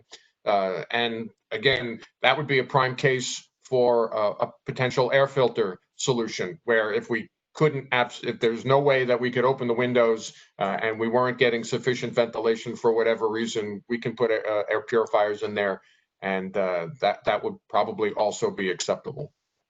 Okay, thank you. Mm-hmm. Anyone else? John, thank you so much for coming. Great, thanks for having me. If anybody has any follow-ups, I believe people have my email. You can reach out, and I'll be more than happy to get back answers. Okay, great. Thank you. Thank you very much. You bet. And actually, I have one more random question. Do you interact at all with these, with any of the cities, you know, the after school, you know, this, when the students aren't in class, if they have essential workers are going to, or is that a separate team that's going to those buildings? Like if essential workers have, I forget what they call them. Trisha, can you remind me the daycare centers, but they're not daycare centers. They're, you know. I know what you're thinking. Are you referring to the RECs, the regional enrichment centers? They have a name, but it's basically if you're an essential worker, or if you know, if the city will provide City Bridge. Thank you. Thank you. Oh, learning bridges. Yes, learning bridges. I got you. Yes. Are you helping them? Is it the same standard? Would you know? So if I understand it correctly, and I don't do learning bridges specifically, that's Mr. Wallach, but I believe that they are not always in DOE buildings. And in either case, whether it's a leased facility or a CBO facility, we have a number of facilities, especially D75 and D79, that have programs in regular buildings across the city that have nothing to do with the DOE. We have communicated through either the programs or through the SCA as the leaseholder for the landlords and sent them letters and information about cleaning and disinfecting and about ventilation, what the DOE does, what our expectations are for ourselves, and what we expect from them. So for the Learning Bridges sites that are not in DOE buildings, they should have that information, and that would be my expectation. They should be providing what we provide our own people. Thank you. Mhm. Great question, Wendy. Thanks. All right. Thank you again, John. We'll definitely stay in touch. Great. Thank you. Thanks. So really, that is pretty much it for tonight, because the study on effectiveness of synchronous online instruction was actually a piece I found. It was sent to me actually in Education Week. I don't know if any of you saw it. I have since needed to retract that because I think there was a provider associated with it. It was a study, but there was a for-profit provider that was tied to the study. So I need to analyze it a little bit more before I bring it back to the committee. So I think that is all that we have for tonight. If there's anybody else that has anything else they want to share or add to next month's committee or, agenda, let me know. Tricia, did you want to go over the last agenda item, which is just a follow up from the if there's anyone from the committee that wants to add on to or brainstorm any budget ideas? I was planning on following up with you, Jen, because I didn't put that on the agenda and I'm not prepared for it. I don't really understand what it is. Is that the yearly thing that I'm supposed to weigh in on? Right, yeah, it's that. So I think if I can do that, if I can start that conversation with you offline and then bring it to the committee next month when I have a little bit more underbelly for that could be helpful. I think it's so, I mean, I can envision that being an hour and a half just on that without narrowing it down for the rest of the community board landed on priorities. Just from a time, can you remind us, is it November or December when each committee is meant to submit their requests to recommendations? I think it's December. Mm-hmm. I thought it was too. Yeah. So it would just help me. This is the so for me, I usually get like the email and then we discuss it at the executive board and then I bring it to the committee. So if you guys are okay with me doing that, it makes for a shorter discussion and a much more refined one. Okay. Trish, quick question. Has anybody reached out to you or anyone else on the committee regarding what's happening at 52 William? Because it was the whole discussion with the removal of the homeless shelter from the Upper West Side to that location. It's all the schools and the preschools that are, around there. Has anyone? Because that has been the biggest fight. It's like the schools around there. No, I am letting that Tammy. Okay. Because it really isn't a school discussion per se, and I think it's better if families have one place to go with that. So she's, created a really nice and important place for that. And to tell you the truth, I have not heard from anyone. Though a lot of our preschools are private, they don't always know about us. I still have some outreach to do there. And if we have any parents of preschoolers on our committee that can help me with that, that would be great because there have been new ones that have popped up. There's new directors. So I really could use some reconnecting with our preschools, actually. Tricia? Yeah. Sorry, this is Andrew. Hi. I've been on a series of calls that Tammy's organized with Health and Human Services and the operator. I can give a 60-second summary, or as you say, people can go to Tammy and get it directly if easier. Yeah. Thank you. Okay. Sorry, is that? I was going to say I'd like to hear it, Andrew. So there's an awful lot to this, and it's a complex issue. I will share where this left off as of a week ago tonight, which was the last call. There have been 2 calls, and there will be 235 men who will be relocated from the Lucerne on the Upper West Side to the Radisson at 52 Williams. That decision has been taken. The community was advised at the 11th and a half hour, and there were calls to understand the decision making and why this was happening. And there's been very strong pushback, but I don't believe that there's a scenario, at least at the moment, where this is going to change. It is meant to happen, the move is meant to happen by the end of the week of October 19th. I think they'll be moving these individuals down in shifts. Proximity to schools and density of the immediate area and the infrastructure such as sidewalks and places to gather and other things were cited and expressed as concerns, and they've heard them repeatedly. But again, the ship clearly seems to have sailed. The one comment that was made that I think gave some people some comfort was that the operator has a 24/7 security detail that I think is 25 people strong. And they have been working with this population of men for quite some time, so that they know each other. They know the good neighbor behavior policy and what happens if, as a resident, you violate that. They did mention, the head of that security detail mentioned that they have gone around to neighboring buildings, schools, and businesses to sort of understand the neighborhood a bit better and to be able to know where there are potential hotspots and areas of potential concern.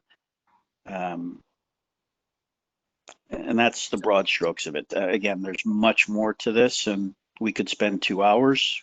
We've spent probably a total of 6 hours over 2 calls on this. There's a lot to process, but that's my take as of our last conversation last week. That's helpful, Andrew. Thank you for sharing that. Sure.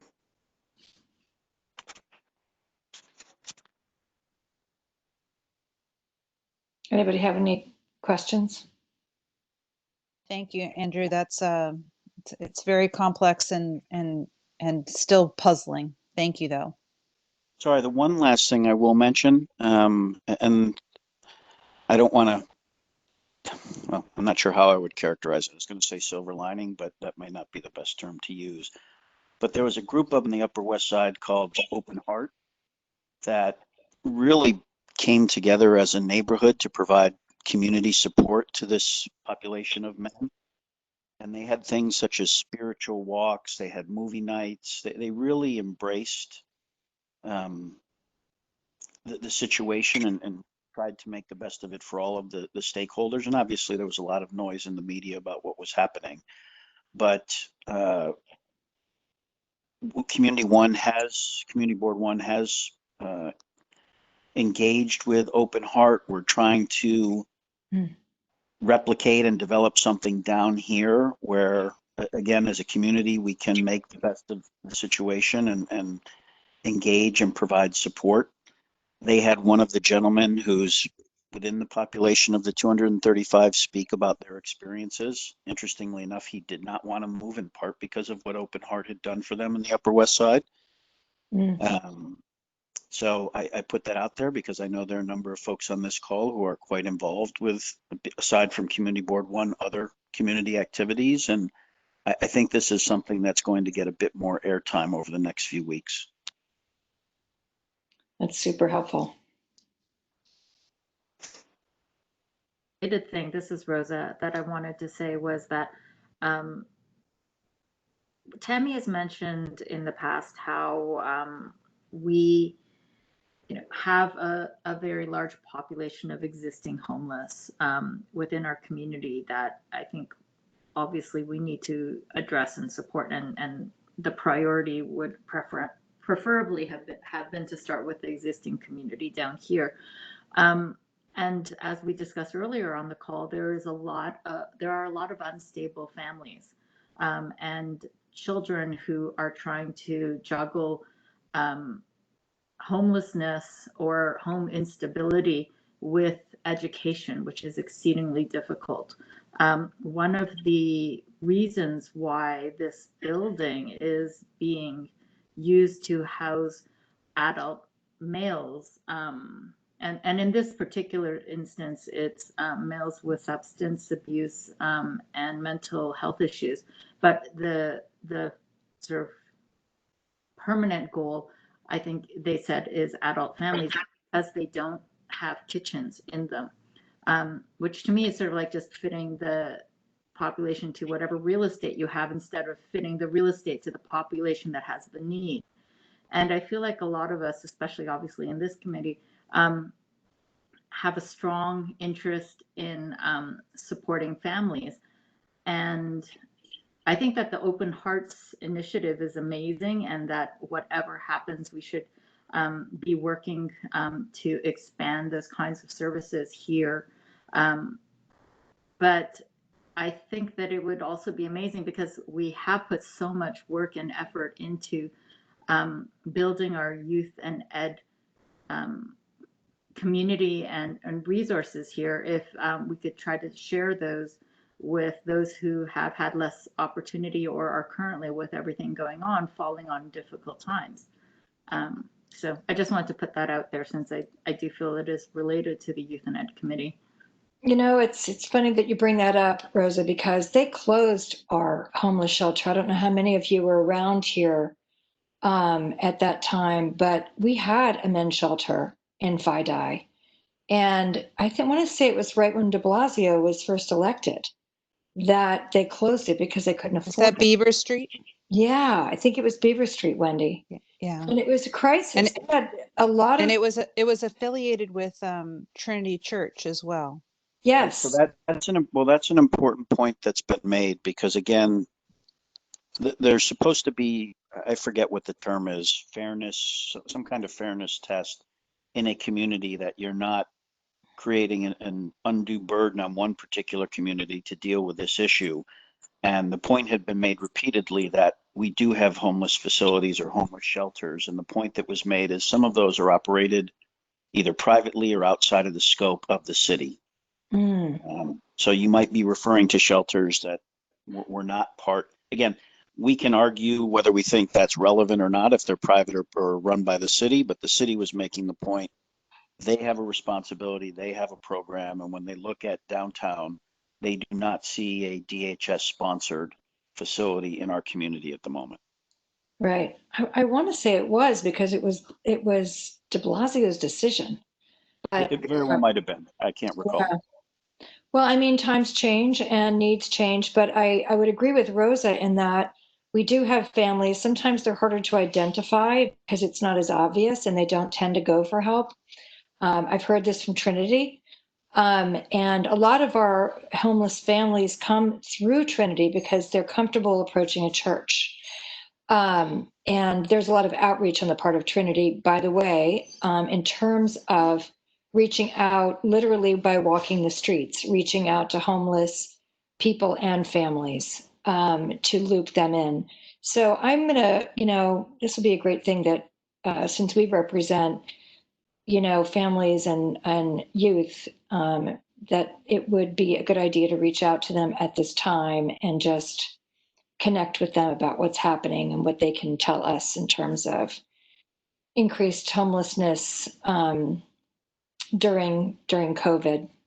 Because I think it should be part of this discussion. I'd like to know more about that facility. And of course, as the youth committee, find our place in that discussion.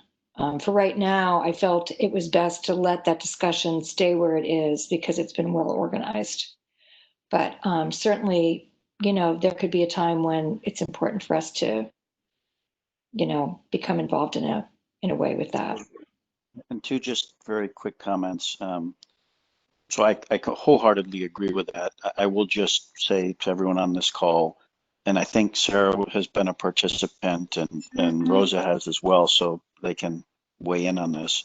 The point about this being in close proximity to schools has been mentioned repeatedly. It hasn't had much influence, but it's certainly been made. And the other point that I didn't realize, maybe you all did, apparently the city asks each community board for ideas on locations that might be considered for city-run facilities, shelters, homeless facilities, etc. So I don't know how we've responded in the past. You know, maybe that's something we want to consider going forward if we know they're going to be considering our neighborhood beyond this one facility. That may be something we, again, as a youth and ed, proximity to schools and such things may be a factor here. You mean identify out in front? Sorry, identify what? Identify potential places out, Andrew? I'm trying to follow what you're. Yes, identify potential buildings. So this whole scenario has been triggered by COVID. They needed to move people out of the shelter facilities that they had because they were not deemed to be safe from a social distancing perspective. And they've largely worked with the New York Hotel Association to identify hotels that perhaps can be used as safer temporary facilities. Now, as Rosa pointed out, 52 Williams, while it's being used for this purpose as a temporary facility for these 235 men, it's also been identified as a permanent facility at some point in time for what they refer to as adult families. That means more than one family member living together under the same roof. This couldn't be for families with younger children because it doesn't have kitchens. Yeah, I was going to say, how can it be considered for families without a kitchen at all? That was their claim. Is that common? That was their claim as to why it couldn't be used for families with children. I think, Andrew, that is the frustrating part, that they did not include the community when identifying the space. Everything was done so quickly in secrecy, and I think that's where everybody was like, it just doesn't, none of this makes sense of how quickly they want to move and the secrecy. And the other thing they haven't answered, which I did not even think about, is the smoking. Where do these men are allowed to smoke with such close proximity to smaller school, to all the schools and the daycares and the pre-Ks? So you know what would be good to keep this in terms of youth and ed is, I think what would be useful, Sarah, is if someone happens to know what preschools are in the proximity of this location, if somebody can get these to me so I know what they are, I can reach out to them, and it could be good. So much security that's coming with this facility. It could be good just to really connect with them so that they can report back to us. If this is a done deal, they can report back to us with their observations of how it's going. Yeah. I'll reach out because I think there was a list that was going around with the schools, so I'll track that down for you. That would be great, thank you. And then we can decide whether to put this on our agenda if it starts to, be something that people want to talk about here in that context. But thank you, Andrew, for sharing, what happened at the meeting and for bringing that to us. Sure. And with that, I think we are finished for the evening. Thank you all so much for your honest, helpful comments of all kinds on this challenging situation we find ourselves in. And we, like I said, we're going to keep this on the agenda. At some point, we may have a resolution, but, let us keep on this discussion. And if there are concerns, please have them reach out to the office. I also am going to be discussing this budget situation at the executive board. If any of you have things you want to send towards that end that I can prepare for the next meeting, please do that as well. For the next meeting, because it's going to be after the elections, if we have good news, I would like a drink in everybody's hand for the next meeting. Otherwise, you might find me in the next meeting. I would have moved back home to Egypt, which is apparently better than what we might have. So anyways, I'll either see you with a drink or I will be in JFK getting out of the country. Just as long as everybody votes. Vote, please. I'm even going to be a poll worker. I have volunteered to do, and it's 10 days this year, guys. 10 whole days. You can go in person. All right. True, it's pretty good. Trisha, just before everyone leaves, there will be a resolution coming out from executive for the expense budget items. So I believe that if In November? No, for this month. There's a resolution for budget items in October? Yes, that'll be coming out from executive committee. So would it be helpful? There was an email from Lucian. I believe he forwarded that to all the committee chairs as to how exactly to input those items on the budget. It's on a CRM. It's on a database. Yeah, I did speak to him about this. We're just not prepared to have this discussion at the committee level tonight. Okay. It usually goes the other way around. I'm going to talk to Lucian about it, and it's never this early in the fall. So I'm sorry if I missed that they were pushing this up. But with all the other things that we had going on, knowing that this is usually in December, I did not think that this is usually a really lengthy conversation with a resolution. Okay. So if we can, if we have a resolution on the executive board level that I have to give budget items for, instead of keeping everybody here at 8:23, if you guys want to send me, if something's on your mind that you think is worthy of adding to our budget asks, if I am asked to submit it at this meeting in October, and if you want to send it to me, I will bring it up at that meeting. And but I don't think any of us are prepared to do a deep dive into a budget resolution right now. Yeah, Trisha, the only thing I can really think of is making sure that PS 150 actually gets built. The money is I don't know if you were on the call. It was the first thing I said tonight. The contract is signed. The only thing left to do, and the original money has been reinstated. To meet the deadline, there are overtime charges that will be accrued, and that has to be approved yet by OMB.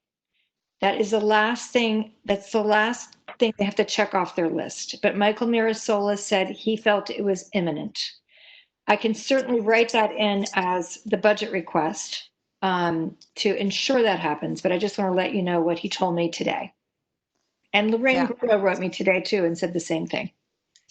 Okay, thank you. So yes, I do need to find out about Millennium. I will make sure and do that. That will be something I would take to that meeting.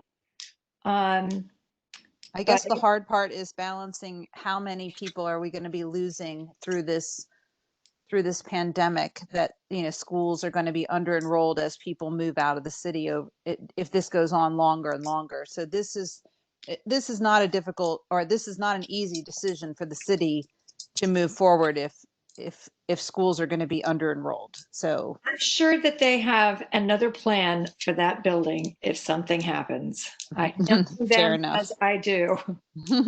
Thank you. But yes. So if you do have any ideas to send me, please do. And I will take them in. My hopes are that we'll have a chance to talk about this in more in-depth in November.